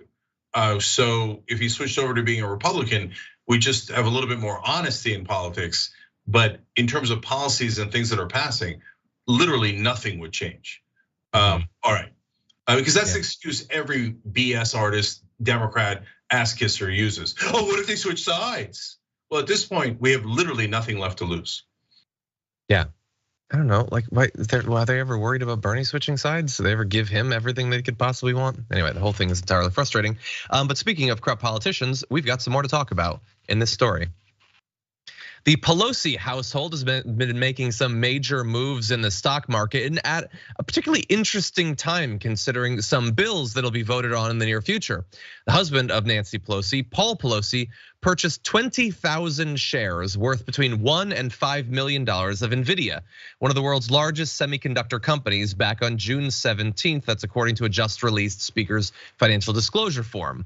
That is, let's just be clear, a lot of money, even if you were as rich as Nancy Pelosi. Dropping that much money in one move for one individual tech company is a lot. And then wait until you find out what's been going on. At the same time, he sold 10,000 shares of Visa worth, again, between $1 million and $5 million. Sold 50 call options in Apple valued between $100,000 and $250,000. That's basically nothing for them. One of the stock trackers on Twitter that tracks these sorts of activities amongst a number of different politicians noted that Nvidia is up 10% since Nancy Pelosi filed. They sort of sarcastically say another win for Pelosi Capital, so nice for them. So here's the thing. Senators are gonna be convening as early as Tuesday to vote on a bipartisan competition bill, which allocates $52 billion to boost domestic semiconductor manufacturing and gives tax credits for production. Now, what's interesting is that as presently written, Nvidia wouldn't necessarily benefit too much from this. So AMD, Qualcomm, and Nvidia, three different companies that use semiconductors, they design their own chips, but they're not the ones who actually fabricate them. And so the subsidies to build plants or do tax support for the tools needed for the manufacturer wouldn't benefit them, they'd benefit people they work with. The economic benefit of that would be somewhat indirect. Right now, there's no design tax credit. So design houses, like the companies we've cited, wouldn't see a direct benefit. But apparently, they are considering potential changes. And either way, it is possible that a company like Nvidia could see a big boost after a bill like this passes. Even if it doesn't directly funnel a bunch of money to them, it's easy to imagine the tech sector at large getting a big boost. But if there are changes to the bill that specifically benefit companies like Nvidia, then this could be a major financial payoff for the Pelosi household. And considering all that we've talked about, Cenk, recently about individual politicians, their family members being able to buy individual stocks based potentially in part on the information they're getting behind closed doors, this seems suspect. What do you think? Yeah, that Nancy Pelosi stock tracker thing is no joke. Like, I'm literally thinking of investing based on it. Because one, it has an unbelievable rate of return over decades. Gee, I wonder if knowing exactly which bills are going to pass helps with insider trading. And if it's public what her husband's putting the money into, well, it's not like they didn't have a conversation. It's not like he doesn't know the odds of the bills passing. He does. And it's not like no matter how rich you are, that you're gonna gamble $5 million without a high degree of certainty. Okay, maybe if all of us start buying the same stocks Pelosi does, it'll become so market moving that like even reporters in America might have to notice the corruption. Because normally, of course, mainstream media reporters are the very last people who would know anything about politics. So they're like, Nancy Pelosi makes money off of the things that she legislates? No, we're told she's a master legislator. No, you tell us that. You're the one who did that nonsense. Anyways, so that's point one. Point two, guys, is that the semiconductor bill, I'll tell you right now, if you want to invest based on it, that's up to you. I have no idea if the price have already gone up for those stocks, so be careful in anything that you do that's financial. But I told you this from day one, and I will never waver from it. The semiconductor bill will pass, and it will pass easily. And you'll hear a lot of stories, and we've already covered some, where there'll be fake drama like, oh, they're not sure they can get that person's vote. Oh, McConnell's holding out. Oh, Manchin's waiting for something else. And oh, Manchin wants this and Sinema wants that. Nonsense, blah, blah, blah, blah, blah, blah, blah. It's going to the donors. It's gonna pass easily. It has about a 100% chance of passing. Anything that gives billions of dollars, and this gives $52 billion to both Republican and Democratic donors directly. You take our money, they're gonna take your money. You're gonna take your tax money and hand it over to giant corporations. Oh, that'll pass in Washington super easy. So don't believe any of the fake drama. And the thing that you should believe most of all is what Nancy Pelosi invests in, because that's gonna happen. Exactly. That said, don't take any advice based on things that we say. Just let's be clear about that. Now, a lot of people concerned about Nancy Pelosi, what just happened here with her husband. Well, she responded saying, the speaker does not own any stocks as a spokesperson. As you can see from the required disclosures with which the speaker fully cooperates, these transactions are marked SP for spouse.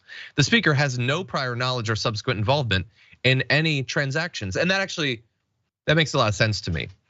Because I think what generally happens in marriages is that one spouse decides to pay millions and millions of dollars for a particular set of stocks for one tech company without any conversation whatsoever.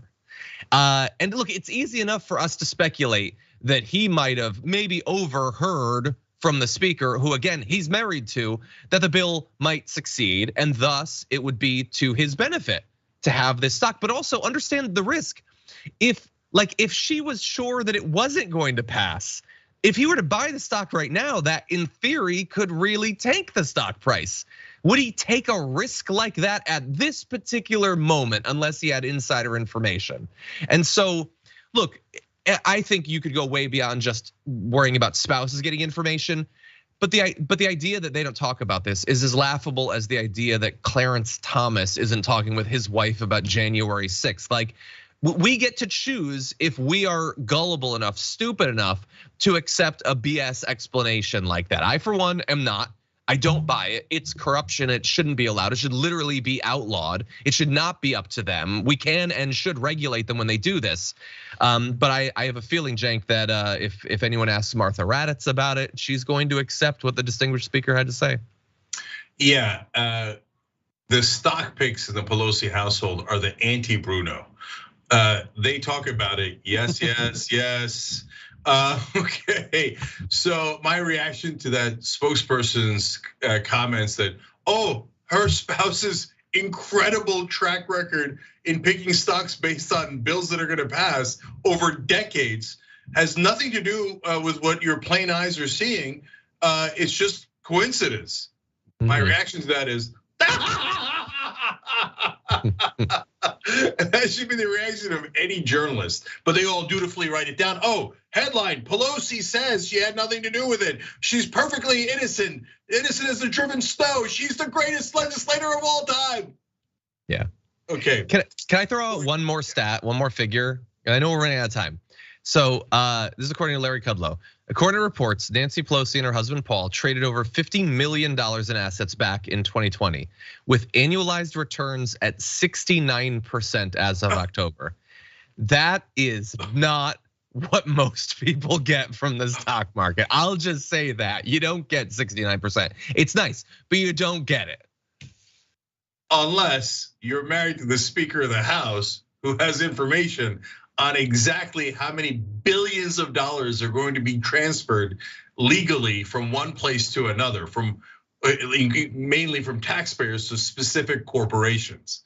Come on, this whole thing's a joke, and everyone in America would know how corrupt Nancy Pelosi is. And by the way, also Mitch McConnell and all of them, all of those dirty, dirty politicians. That made them sound better for a second. Anyway, if the press ever did their job, but the refs are constantly like, what foul? I don't see any foul. Go get a big guy so I have access. Oh, yes, the status quo is protected. Okay. That's unfortunately probably all the time we have. Yeah, that's all the time we have. All right, guys, Francesca's next. We have amazing stories in the second hour, including, look, the Saudis get in Biden's grill, and twist of all twists, they're right. Interesting. And then if you're a member, you're gonna love the bonus episode today, Turks versus Sharks. TYT.com/join. Everybody check out Damage Report, John's excellent show, and we'll be right back.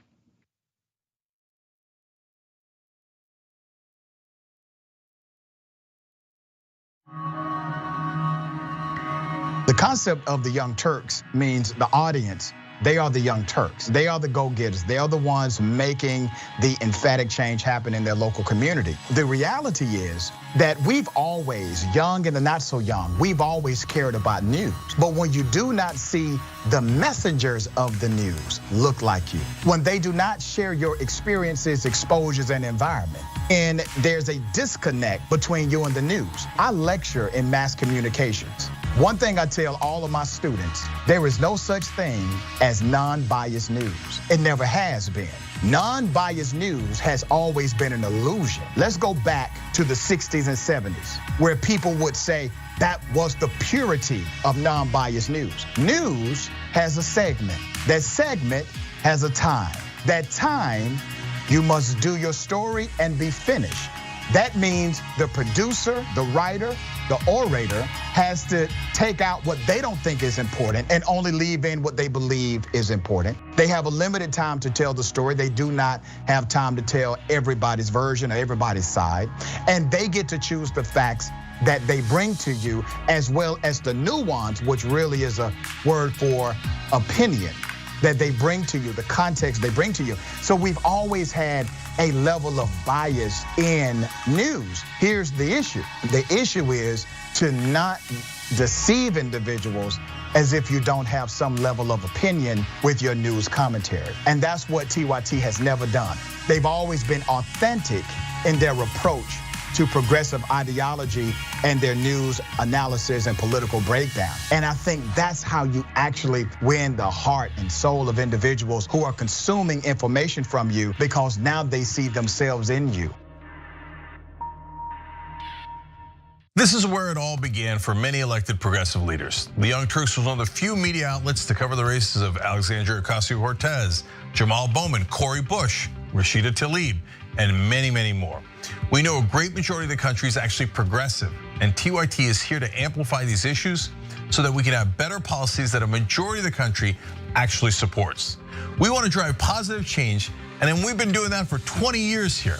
That's why we're launching Canvas 2022, a campaign to get out the vote and amplify progressive candidates, the progressive agenda, and their primary races.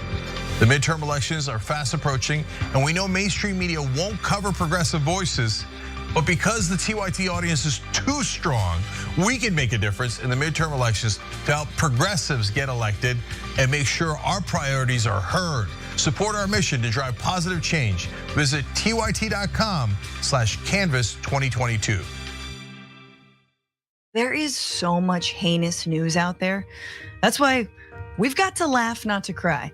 So join me, Francesca Fiorentini, and some of my progressive friends, comedians, actors, experts, and activists as we deliver an hour of laughter and analysis every week on my podcast, The Bitchuation Room. The Bitchuation Room is an invitation for all of us to take ourselves a little bit less seriously while still giving you some concrete ideas for action. New episodes are available every single week. So join the Frantifa and listen to The Bitchuation Room on Google Podcasts, Apple Podcasts, or wherever you get your TYT network podcasts. And make sure to subscribe and give the show 5 stars, because I like stars.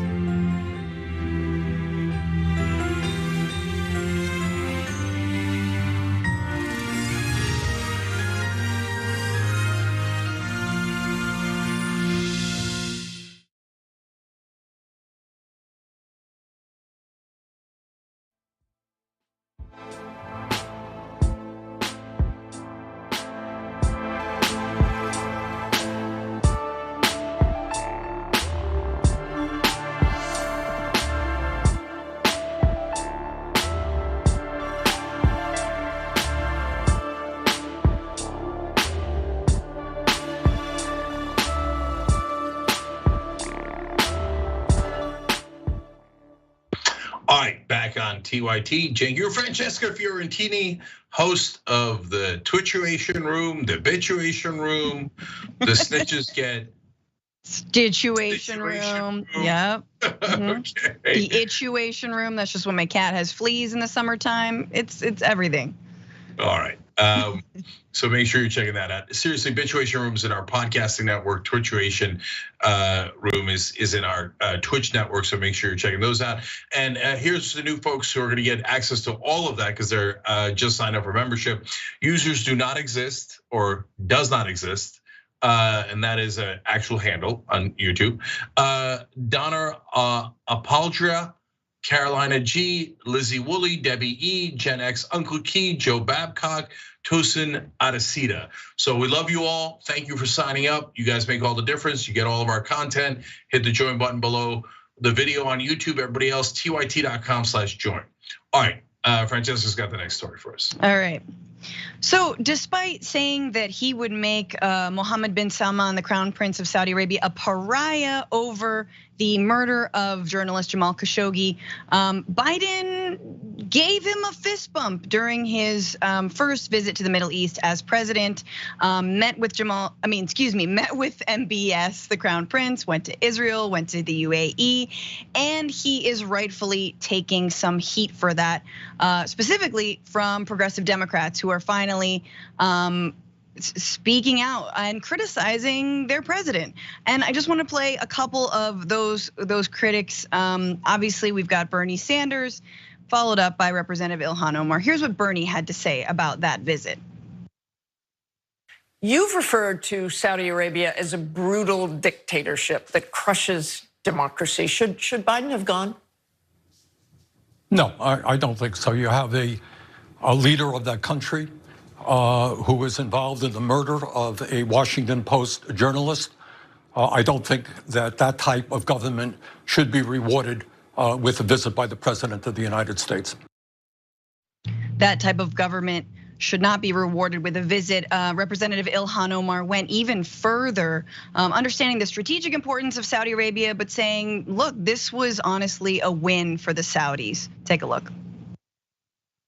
We have to be willing to take stances, even if they are difficult, in doing the right thing. We want to be a country that has moral standing when it comes to the defense of human rights, as we've said with Ukraine and in other places. And we have to be a country that is interested in advancing democracies. And none of those things were accomplished with the Strip. None of those things are accomplished with the message the Strip sends, and none of those things were accomplished with the smirk that the Saudis now have on their face as they look at us as a country that is vulnerable and willing to do anything to appease the Saudis. So some pretty harsh words for the president and his trip.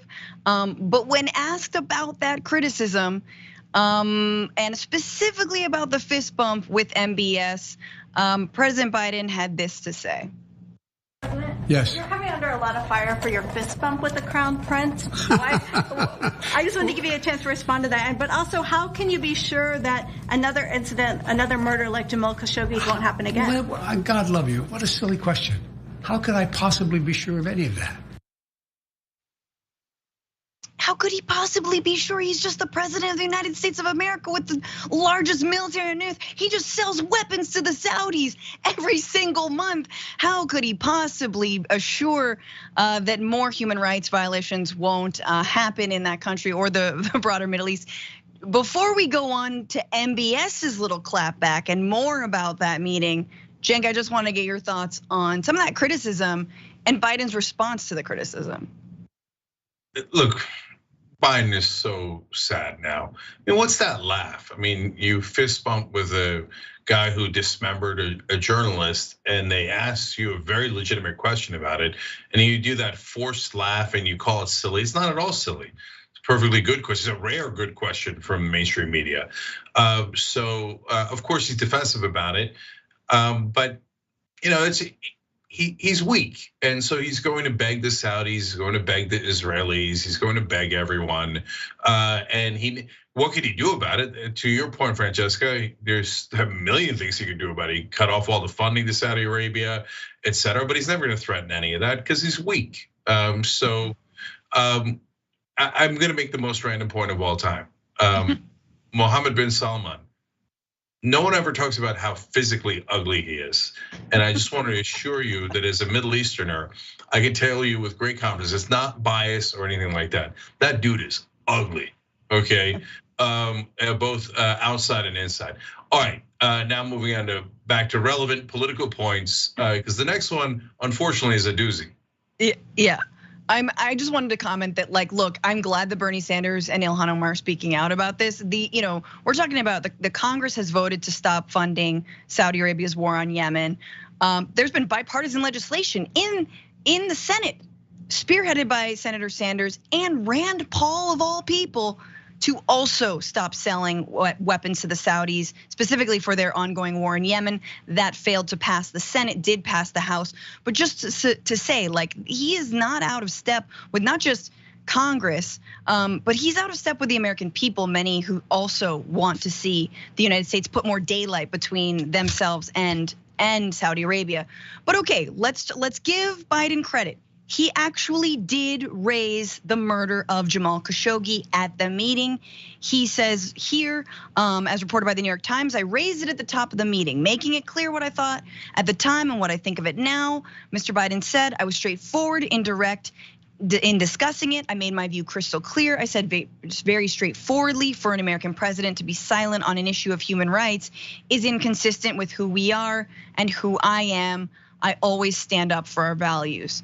Okay, that I don't know why that doesn't sound that straightforward to me. Like, but anyway, let's give him, I guess, the benefit of the doubt. But the point is, the best part of all this story is MBS's response. Now, mind you, President Biden just came from Israel. In fact, it was a direct flight from Israel, where he did not bring up the murder of another American journalist, Shireen Abu Akleh, by the IDF, right? So he doesn't mention that, brings up Jamal Khashoggi to MBS, and here is, well, let's just go to this and then I'll go to more of what was actually said. But here's the clip. This is a spokesperson for the Saudi government explaining what happened. The president raised the issue of Jamal Khashoggi at the beginning of the meeting with His Royal Highness the Crown Prince, and the Crown Prince responded that this was a painful episode for Saudi Arabia and that it was a terrible mistake, that the kingdom launched an investigation into this matter, and that those who were accused were brought to trial and they were convicted. So the low-level goons have been sentenced. Anyone who actually ordered the killing, probably still in office. There you have MBS right there. But it went on from there. So when the US president brought up Khashoggi with the de facto Saudi ruler on Friday, the prince reportedly hit back, accusing Washington of hypocrisy by not investigating the killing of Palestinian American journalist Shireen Abu Akleh and for allowing the abuse of inmates at Iraq's Abu Ghraib prison. So essentially, you do this too, bro. And also, what about your boys over in Israel who did the same thing? You didn't bring it up with them. I thought, you can't just suddenly bring it up with me. And honestly, MBS has a little bit of a point. If you're gonna consistently, you either bring up the murder of American journalists, in my opinion, or you don't. Now, MBS is like, he's an evil MFer. I don't give him any credit. But like, at this point, like, those are real issues that he brought up. It doesn't make it okay. He's doing whataboutism, but it is just funny that Biden is getting his, essentially being sort of moralized to by another butcher. Yeah, and what's not funny about it is that it's true. And so, as you can tell, I'm not a big fan of the Saudi dynasty, right? And they're Muslim fundamentalist. Muslim is the least relevant part of that sentence. Fundamentalist is the most relevant. And they're dictators, they're brutal, they're murderers. But in this case, they're right. So Israel assassinated one of our journalists, just like the Saudis did. I mean, this is nitpicking and totally irrelevant, but Jamal Khashoggi was a columnist for the Washington Post. I don't think he was an American citizen. Shireen was an American citizen, and we didn't care. In fact, we helped cover up her murder. Our government put out a statement saying, yeah, okay, it was IDF bullets, because they couldn't find a way to disagree with that. They couldn't find a way to lie about that, but they said that it was coincidental. Based on what evidence? Total nonsense. Everyone, including all the way up to CNN. I say that because it's mainstream media. They never ever do this. And I give them credit. They're like, no, it was clear. There was no other gunfire anywhere. It was aimed at her. In fact, she had a helmet on. They shot between the helmet and the body armor. They shot her in a place where they can kill her, and they shot directly at her. No, they murdered her, and Biden helped to cover that up. So, I mean, I can go yell at Mohammed bin Salman about what a butcher he is, but Biden, who helped the Israelis murder another journalist, doesn't really have any legal or moral standing, I should say. And Abu Ghraib is right. Bunch of torturers, Dick Cheney, George Bush, and what did the Democrats do? They covered that up. Obama said, we don't look backwards, we look forwards. I'm never gonna get tired of that quote because of how ignorant it is. I mean, not ignorant, it's an obvious, such a preposterous lie. And all of the press bowed down and didn't question King Obama. All crimes are in the past. If you don't look backward, you will never have accountability for any crime. What a preposterous thing to say. That was him saying, I love Dick Cheney, and I'm gonna help covering up his torture. So now we have no moral standing with the butchers in Riyadh. So congratulations. By the way, to last random point, to how weak Joe Biden is. Rand Paul is having a debate with Mitch McConnell about whether we should give funding to the Saudis. Rand Paul blocked the right-wing judge that Biden was going to put on the federal bench as a favor to Mitch McConnell getting nothing back. Because Rand Paul had another disagreement with Mitch McConnell as internal Republican politics. Biden's so weak, the Democrats who control the House, the Senate, and the White House have handed over the country to a debate between Rand Paul and Mitch McConnell, the two Republican senators from Kentucky. Yeah, absolutely. And I just want to say, like, obviously, I think it is important to point out the hypocrisy of, like, look, if you're not going to visit Saudi Arabia, which I think it was a win for the Saudis. I think Ilhan Omar and Bernie Sanders are absolutely right. There is a smirk, as Ilhan Omar said, but it also raises this question: if both of these regimes are not only killing journalists, but brutalizing the people of Yemen, brutalizing the people of Palestine, like, then actually, if you refuse to visit Saudi, you should probably refuse to go to Israel as well. So it is an important lesson. And if you go to both, and if you go all in, well, then you can't raise one human rights issue with one country and not with the other. And of course, all of this is again to sort of like make sure that Saudi Arabia continues to pump oil out into the global market. Oh please, oh please, oh please. No, we won't mention, it's okay, we just mentioned it once and we'll never mention Jamal Khashoggi again. Yes, a US based, but not American citizen.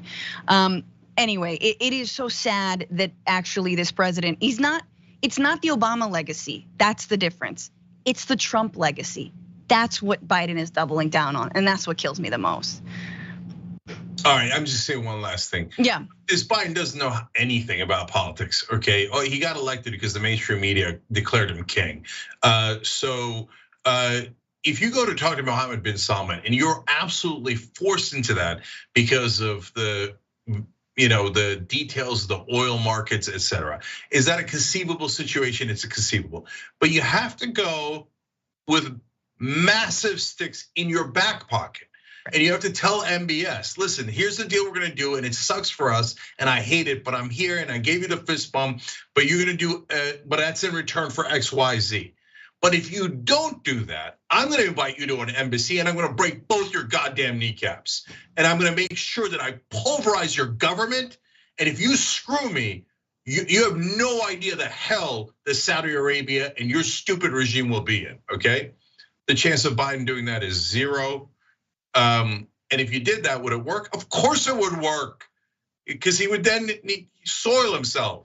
Because I got news for you, America is 1,000, 1,000,000 times stronger than Saudi Arabia or Israel, but we never act like it. Yeah. No, that kind of language is reserved for Corn Pop, Cenk. Just want to let you know. No. Corn Pop gets a talking to like that. I know we have to break. Yeah. All right, so we got to take a break. More righteous anger when we return.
All right, back doing a social break here. First of all, you got to check out our podcasting network.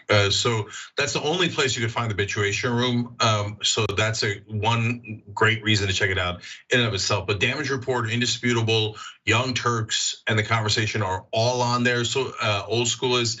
And on The Conversation, if you missed my interview with Bill de Blasio earlier today, he was startlingly honest. I was actually shocked at how honest he was. And I told him in the middle of the interview, this is one of the most honest interviews I've ever gotten from a politician. So definitely check that out. If you're a member, you can check it out anytime, tyt.com/join. But it's also on the podcasting network. So that is an easy way for everyone to check it out when you get a chance. And while you're checking out our programming, of course, don't forget Watch List. That's JR's show. That's 9 a.m. Pacific, noon Eastern, youtube.com/watchlisttyt. That's a good place to check it out. And later tonight, we got Big Rick Energy, twitch.tv/tyt. That's also where you can get the Twitcheration Room. And Old School is on later tonight as well at 7 o'clock. And that's everywhere we broadcast, including here. So that'll be fun. Now, I'm going to go back to the members. About the Saudi Arabia story, David Martinez says, the worst part about this story is where are the reporters asking these questions at these press conferences? Sad, don't look up. Look, the reporters in challenging the Biden White House, if they do 95 out of 100 times, it's from a right-wing point of view and from Republican framing. But we're gonna get a White House correspondent. Become a member. and we'll get a White House correspondent. I'm not playing around with you. TYT/join. We'll ask some real questions if they give us an opportunity. Meg writes in, Biden is not great at this job. Agreed. I am Sox says McConnell's office is the mituation room. No. Wow. No, don't do that. Don't stain the ituation room. The die is cast. No, can't have it. Can't have it. Churche Delanosis writes in, so we have $52 billion to subsidize chip plants. But we don't have the money to educate those that could fill those jobs. Who will they staff those factories with? Well, good question. Too Strong Kofefe says, we are so starved for representation as progressives that even though it's way too late for Bernie, it still feels so good to see our frustration at the corporate media and the corporate Democrats actually conveyed for a change. Totally agreed. Warlock says, no, I don't have time. Sorry, I'll get back to Warlock later. TYT.com/join. We'll see you.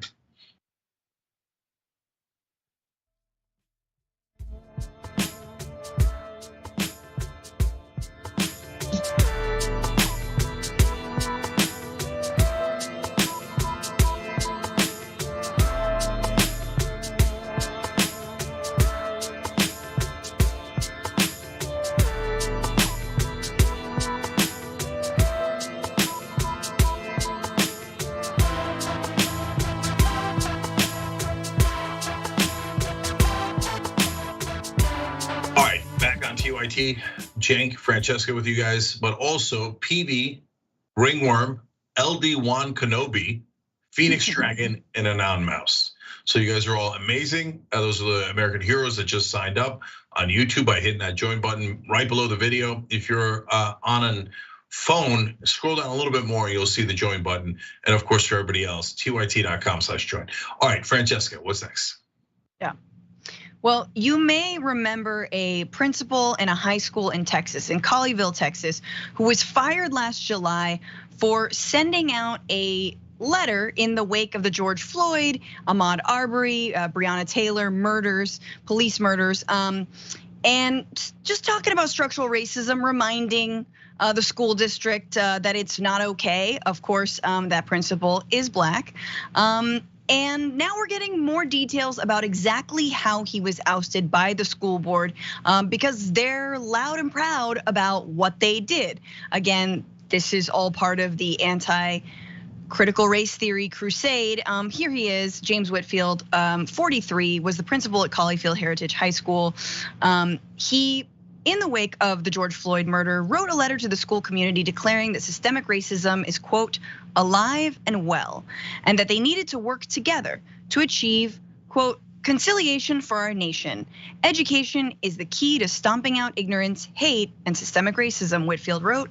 It is a necessary conduit to get liberty and justice for all. That sounds like Antifa to me. I don't know about you guys, what? How is that at all incendiary? But apparently it was. And in the next school board meeting, there was an initial discussion to perhaps fire that principal, Whitfield. And it took about a year, but they finally did in July of 2021. He was fired.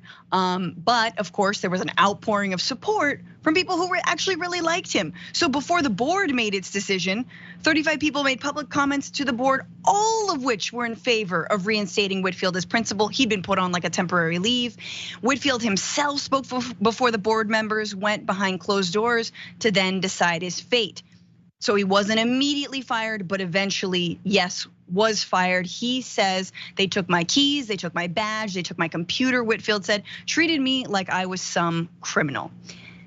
Now we're getting a little insight about what went down in that school board. So in a recent video, this was posted to Facebook, a woman named Tammy Nakamura, a newly elected member of the board, revealed to a Republican National Committee sponsored school board panel in June, a thing I didn't know existed, but now I'm afraid of it, that former Colleyville Heritage High School principal James Whitfield was fired for his anti-racist activism. In fact, she says he was a, quote, total activist. So here she is, she's bragging about what she did. Again, she's on the board that helped fire this principal.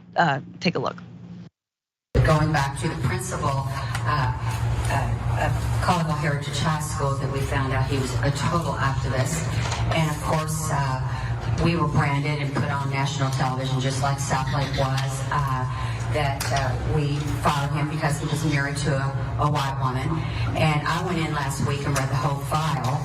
And if you read the whole file, you'll see exactly why he was, there was a letter sent out at 4:30 in the morning from him, a 3-page letter to all of the parents. That's the straw that broke the camel's back, if you want to say. Yeah, the straw that broke the camel's back, asking for equality and justice. If you didn't know anything about Colleyville, it probably wouldn't surprise you that it is a majority white city with only 1% of residents identifying as Black or African American, according to census data.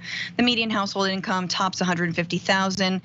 He said, and this was about a year ago when he was fired, "I'm the quintessential boogeyman for these people," Whitfield said. Anything that has to do with anything related to equity or inclusion or diversity, they're gonna try to attach it to CRT. So there's more to this story, obviously, but again, these are the folks who rail about cancel culture. You're trying to cancel me, I can't say this, I can't say that. They got rid of a wonderful principal who everyone loved because he called for justice and equality in the wake of George Floyd's murder. And there you hear it. Cenk, I mean, it's like total activist, total activist. Yeah, so look, I don't know how we're gonna get along with Republicans. This country is in really, really bad shape because look at what they're doing. I mean, that's just as good a guy as you'll find, the principal. And remember, he writes the letter right after the George Floyd situation. And then they look at it and go, "Oh, you think there should be liberty and justice for all, including Black people? You're fired." So that you thought the George Floyd thing was fine, and that he was being outrageous for saying that we should have liberty and justice for all. That was outrageous. It was outrageous to think that George Floyd shouldn't have been murdered, and that Black people should have the same rights as white people. That makes you an activist. I mean, they mentioned critical race theory. He never taught critical race theory. He never espoused critical race theory. Critical race theory has nothing to do with this. As usual, it is just used for, oh, he mentioned race, and that makes us uncomfortable because we like being racist. And we don't want equality for all. We don't want it. If you mention it, we'll fire you. Yes. So how am I supposed to get along with these people who are obviously over the top racist? That they'll fire a Black man for being Black, for saying, hey, maybe we should treat Black people the same as white people. What used to be an uncontroversial statement in this country, at least publicly, for 40 years, publicly, that was not a controversial statement. Now it'll get you fired if you talk about equality for Black people. You know who does that? Racists do that. They just took the hoods off. I got no interest in them. I can't stand these people. No, and I think that you can see a moment, right? Because they're all fine with diversity. Black people can exist. You know, sure, maybe we'll give you a principalship, we'll give you a position, but never speak about your race. Yeah, we can all see you're Black, yeah, we understand. Well, in fact, we'll give ourselves a pat on the back for you being Black. We'll talk about you. You could be our best Black friend, right? Our best friend who's Black. That we have a Black friend. But if you ever mention that you are actually Black, that you believe in racial justice, you're out. You're absolutely out. And the only way, especially in the RNC, especially in the Republican Party, the only way you can get ahead, as I believe Candace Owen proves every single day, is by throwing your entire community under the bus, right? That's the kind of Black person they like. If you're not subservient, quiet, not speaking about race, you have to speak about your race in a way that demonizes them. And you're the shining example. You're different. You're a different kind of Black person. Seriously, I mean, it is shuck and jive racist crap. So okay, there's a little bit more, you guys, because this is the thing. the right is always telling us that the left and Democrats, they keep lists, right? And they're trying to oust people from campuses, and like, we ban people from Twitter because right, of course, Twitter is like super big lefties. This is what they're saying about schools around the nation and what they're doing to similar principals and teachers. Take a look at this. And again, if we don't stand up now, it's not in all of our classrooms, it's not everywhere. Actually, it's not in most of them. But we have a list of those who it's in, but we cannot have teachers such as these in our schools because they are just poison and they're taking our schools down. We have a list because these teachers are poison. You've got the Republican National Committee logo behind them. This guy was loved by his community, by students. He wasn't even in classrooms. That's the other thing. He says, he's like, look, I wasn't even teaching American history. It's just something to say. I mean, I almost feel like it says more about you to stay silent as a principal in a time of like incredible upheaval, which actually, ironically, guess what? He got so much support for his letter. Yes, it's a majority white community. Did they like his letter? Yes. Did the school board not like the letter? Yeah, it was the board. And if there's any more of a case to run for local election, you see it right there. People didn't want it, the school board did, and they're the ones who ousted him. That lady's grade A Ku Klux Klan. Yeah. She's like, and I have a list of these black people, and we're gonna get them all. They're on our list and we're gonna get them. They say that, black people are the same as white people. They'll see, we'll show them. I mean, Francesca, you made a brilliant point. These guys say they're against cancel culture. She has a list of people she wants to fire for being black. Yep. No, you guys love cancel culture. You love oppression. You can't wait to oppress others. You find the idea that we would all govern equally abhorrent. You think, oh no, we gotta make America great again. And what do they mean by that? When only white people were in charge. Look, if you were unsure, how do you explain this? You should be sure now. The guy's letter was perfectly benign. Unbelievably benign. He didn't say anything controversial at all.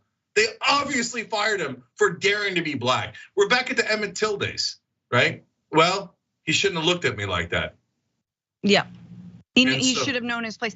He didn't even say white privilege. like that usually is what triggers them when you mention that like the other race is white. No, I didn't even say that. Yeah, I'm gonna say one last thing here. Look, guys, I didn't grow up black in America. I didn't grow up white in America. And so for a long time, I didn't understand how bad racism was in this country because I didn't live it, right? I lived a different kind of bigotry, but not anywhere near as bad as African Americans deal with every day in America, okay? And so when I saw stories like, I remember one story we covered where some racist asshat right winger in the South was like, no, I'm not racist. Once I even let a black guy use my bathroom. I was like, the first time I read that, I was like, I didn't understand what he was talking about. I was like, what difference would it make? And I'm like, oh my God, they think that it pollutes their bathroom to have a black man inside. Oh my God, this is insane, right? And no, it turns out, yeah, a huge percentage of this country just is like viciously racist. So I don't know how we're gonna get along. And proudly, and that's like, I think yes, proudly racist. Trump did that. He unearthed the stuff that was already there, as Jay. Yeah, he gave them permission to come out of the racist closet.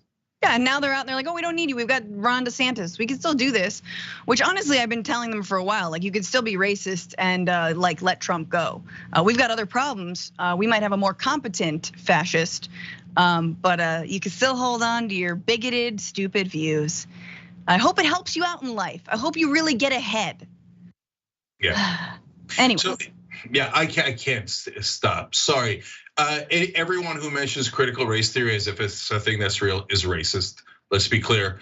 And watch here, I'll trigger them so easy. Muslims are equal to Christians.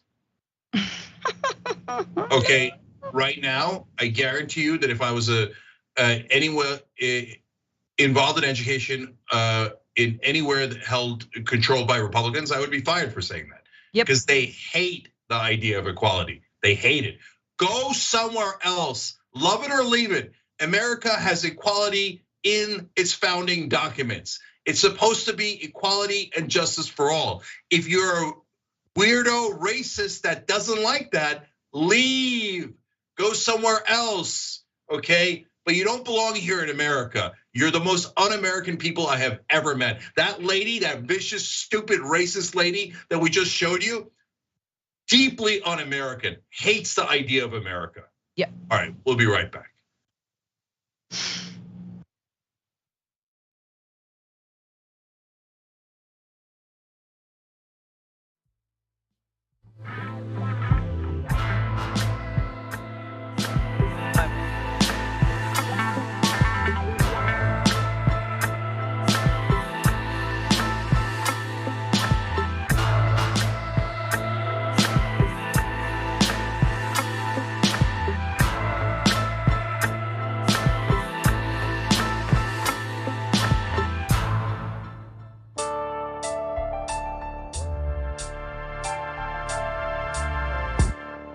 All right, back on TYT. Hey, don't forget Too Strong Coffee.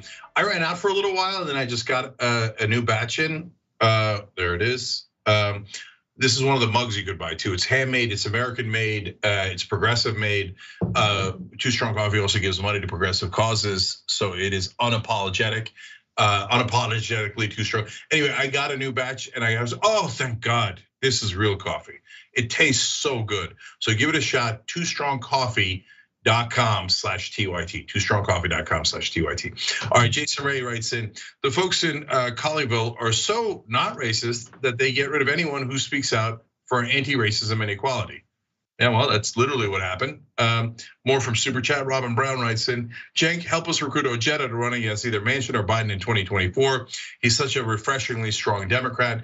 Everybody can check out Richard Ojeda on Rebel Headquarters. He's one of our hosts and commentators on there. Whether he's gonna run for president, I don't know and I don't control, but I hear you. Stephanie Paris Matlock says, insider trading from a corporatist Democrat, color me unsurprised. Fair. Dave L says, remember Biden voted against the Hyde Amendment. He's willing to make a nice speech, but he was never going to defend Roe. That's obvious from his actions. He doesn't care about Roe at all.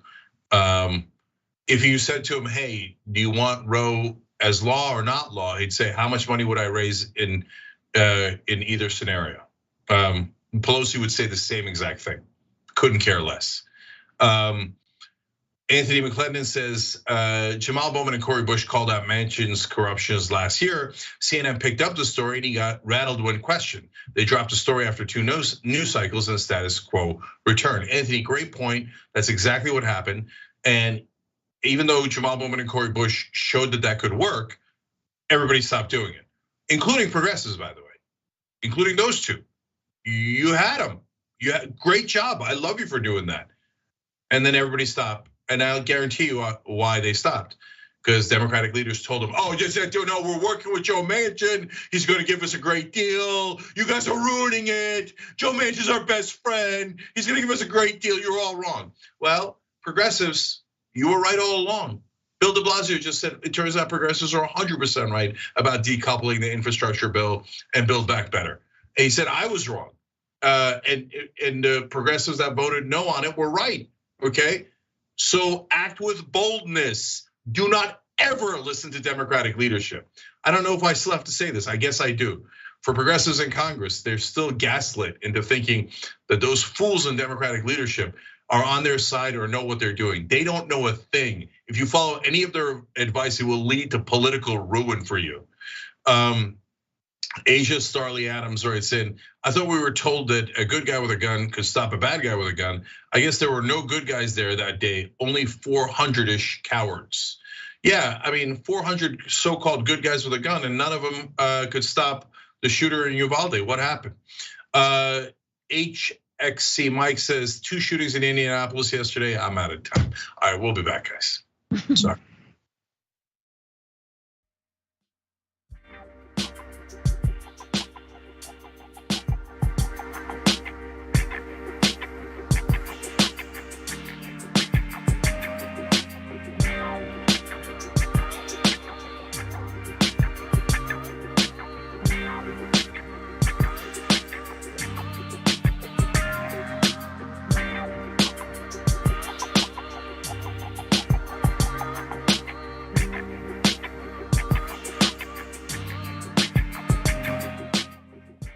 All right, back on TYT, Cenk, Francesca, and Sneaky Boo with you. So fun handle. Okay, if I was your boo, though, I'd be a little concerned. But anyways, I'm amused by that. They hit the join button below on YouTube, tyt.com/join. You guys know that. All right, let's go to the next. All right. So look, Obergefell, like Roe versus Wade, ignored 2 centuries of our nation's history. Marriage was always an issue that was left to the states. In Obergefell, the court said, no, we know better than you guys do, and now every state must sanction and permit gay marriage. I think that decision was clearly wrong when it was decided. It was the court overreaching. Yes, there's Cancun Cruz on his podcast, because that's what senators do instead of legislating. Talking about Obergefell versus Hodgins, which of course gave gay Americans the right to marry, and saying that it was an overreach. And so ultimately setting up what I think we've all known for a few weeks now, or maybe months, or maybe since Donald Trump was elected in 2016, that absolutely the Supreme Court and Republicans have LGBTQ plus rights on the chopping block, in addition to, of course, abortion rights. He added that it would be, quote, more than a little chaotic for the Supreme Court to overturn gay marriage, and he doesn't believe the current justices have any appetite for overturning any of these decisions. Oh, but they just did. They just did, and not only did they, but in Clarence Thomas's decision, he also made clear that all this stuff is on the chopping block. Lawrence and the right to contraception is on the chopping block. Obergefell is on the chopping block. So he wrote, in fact, he writes, in future cases, we should reconsider all of this court's substantive due process precedents, including Griswold, Lawrence, Obergefell, because any substantive due process decision is demonstrably erroneous. Ramos versus Louisiana, we have a duty to, quote, correct the error established in those precedents, Gamble v. United States. So again, these are all right to privacy issues, right? These are all 14th Amendment rights, rights that stem from the 14th Amendment. But Ted Cruz is not the only one. You got Josh Hawley telling reporters in May that he believed that Obergefell was, quote, wrongly decided, but he believed it was settled law and he would be shocked if it were overturned. Would you? Would anyone be shocked at this point if it were overturned? Senator John Cornyn earlier this year went so far as to say that Obergefell created a right, quote, not even mentioned in the Constitution. Yeah. Great. Neither is the word abortion. Again, that's not how it was founded. And therefore called the court's independence and legitimacy into question. So Cornyn's on board, Josh Hawley's on board. He doesn't think it's gonna happen, but he probably, he'll be fine if it does. And then you've got Ted Cruz, of course, trying to out MAGA everyone, saying, trying to sort of try his like little Ben Shapiro act on, like, well, I mean, it was completely wrongly decided. It was a complete overreach. And that's incredible, right? Here we are staring down the idea that we're gonna roll back the right to marry who you want because the court overreached. That's overreach to allow you to marry? It's overreach. It's overreach. And abortion rights, allowing you to choose when and if you become a parent, that's not overreach. Forced birth isn't overreach. I mean, it really is. It's incredible because before you were like, and Cenk, I want to kick it to you, but like, before it's like, well, the economy can do whatever it wants. The markets, we're slaves to the market. Let them go whatever they want. Citizens United, this is great. Let's pour money into our political system. And no one should infringe the right of the market. And then I feel like a lot of people were more complacent. Okay, well, as long as we have personal rights. Now personal rights are gone. Unless it's the right to bear arms. So I don't know, armed fetuses, guys. That's really all I have to say. Yeah, the only right they believe in is the right to murder people. That's it. So, okay, now look, guys, this issue is super easy. And let's take this one literally, okay? So Ted Cruz says court overreaches, so they should go back to the days where gay marriage was illegal. Okay. And the Republican Party at the state level has passed over 600 laws in just the last couple of years against LGBTQ community. Okay, that's real. That's happening in all the states, and they're taking away people's rights as we speak. Okay, so if you're a person out there who's a right winger, you say no, gay marriage, of course, should not be allowed. Why? Straight marriage is allowed. Straight people are American citizens with 100% of the rights of citizenship. Gay people are American citizens with 100% of the rights of American citizenship. So why should they have less rights, like not have the right to get married, along with all the other rights that come along with that, the right to visit your spouse in the hospital, et cetera, et cetera. Mm-hmm. Well, you think they shouldn't be allowed because you're a hateful person.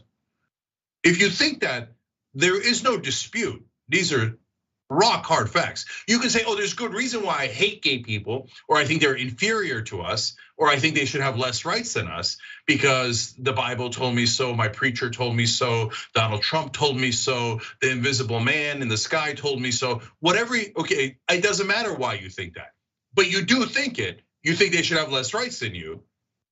So you don't believe in equality, that's a fact. You don't believe in justice, that's a fact. You're a hateful person, that's a fact. Mm-hmm. These things are indisputable. That's on you, brothers and sisters. If that's what you believe, you don't realize it, but you're the bad guy in the movie. You're the person that everybody goes, oh, I hope they don't win. My God, they seem to hate all these people, right? So that's who the Republicans are. Don't tell me that you don't hate gay people when you pass over 600 laws against them. Don't tell me that you don't hate gay people if you say they shouldn't have the same rights as straight people. You're not allowed to say that. By the way, don't tell me that you're against big government if you say the government should be so big, it should tell you who you can marry, who you can love, who you can have sexual relations with, okay, who you can cuddle with, who you can hug, who you can hold. Mm-hmm. No, you love big government. Don't tell me you're against government tyranny when the government, according to you, should tell you who you should love and not love. No, you love government tyranny, as long as it's by right-wing fascists like yourselves. So that's the facts about the Republican Party. And the only reason why you haven't ever heard it this starkly, this clearly before, is because mainstream media is obsessed with filleting the right wing. So they're like, oh no, the right wing, this country's set in the right, we love you, right wing. Oh, the right wing voters, the Republican voters, they're the heartland. They're the heartland. They're beloved voters. I can't tell who's right and who's wrong. Maybe gay people shouldn't have the same rights. Maybe, I can't tell, I'm 50-50 on it. So no, it's the lies of mainstream media that has protected awful, hateful Republicans my whole life. Yeah, it's exactly. Let's just hear them out. Everyone's of a different opinion, and that's how they really are.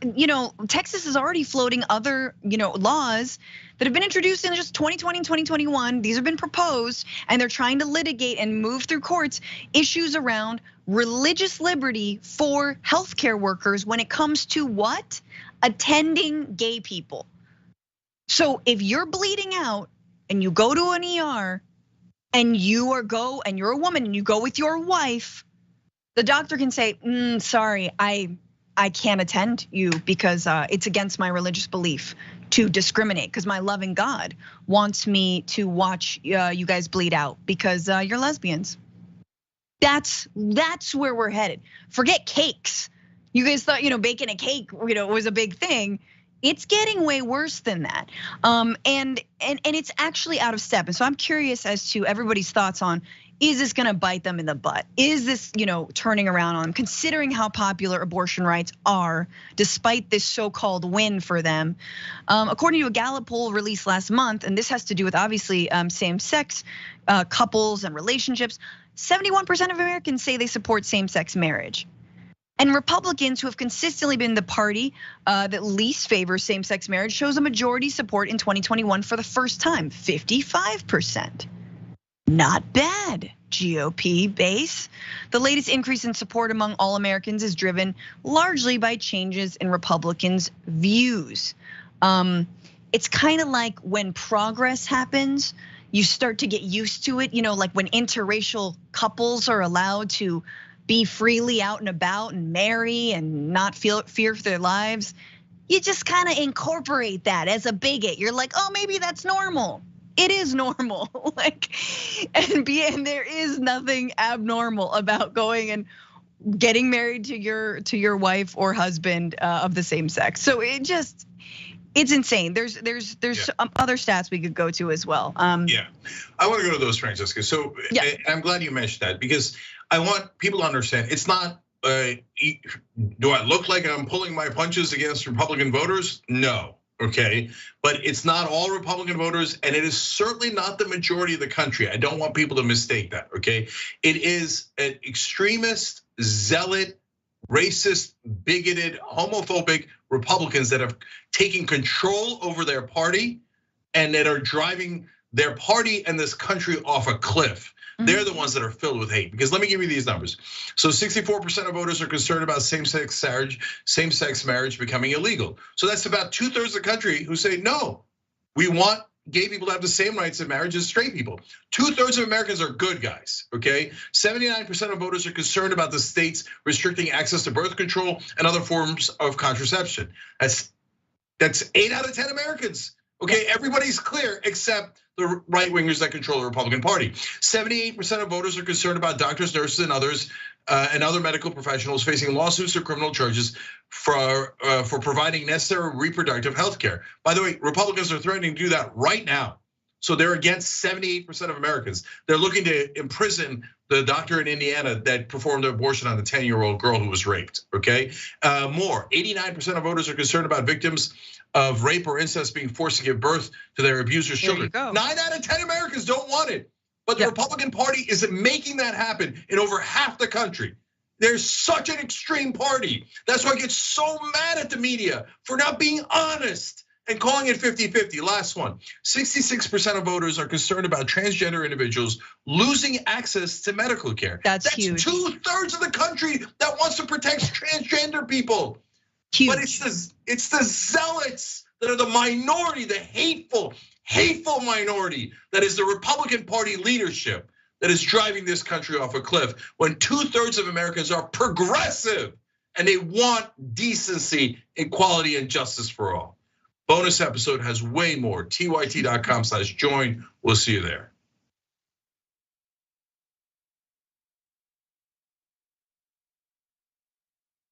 Every day, the Young Turks delivers 2 hours of solid, fact-based, timely news and progressive commentary on all the day's most important stories. We keep our viewers informed while also providing perspective and insight on the news we cover, so you understand not only what's happening, but also what's happening behind the scenes, the stories behind the stories. We play musical chairs and put these children in one awful detention facility to the next. That's what's happening at the border. The things that got him banned, he's still spreading. So presumably, I think it's reasonable to say that if you allow him back on the website, he's going to do it again. Any legal voter that we deem not willing to vote for my side shouldn't vote because it'll replace me that's supposed to vote for my side. That's not how voting works. That's not how democracy works. And while many people following today's political news can get discouraged about the direction of the nation and the world, that's not us. At TYT, we're genuinely optimistic about the future, and with good reason. Today, wide majorities of Americans agree with our progressive stances on issues ranging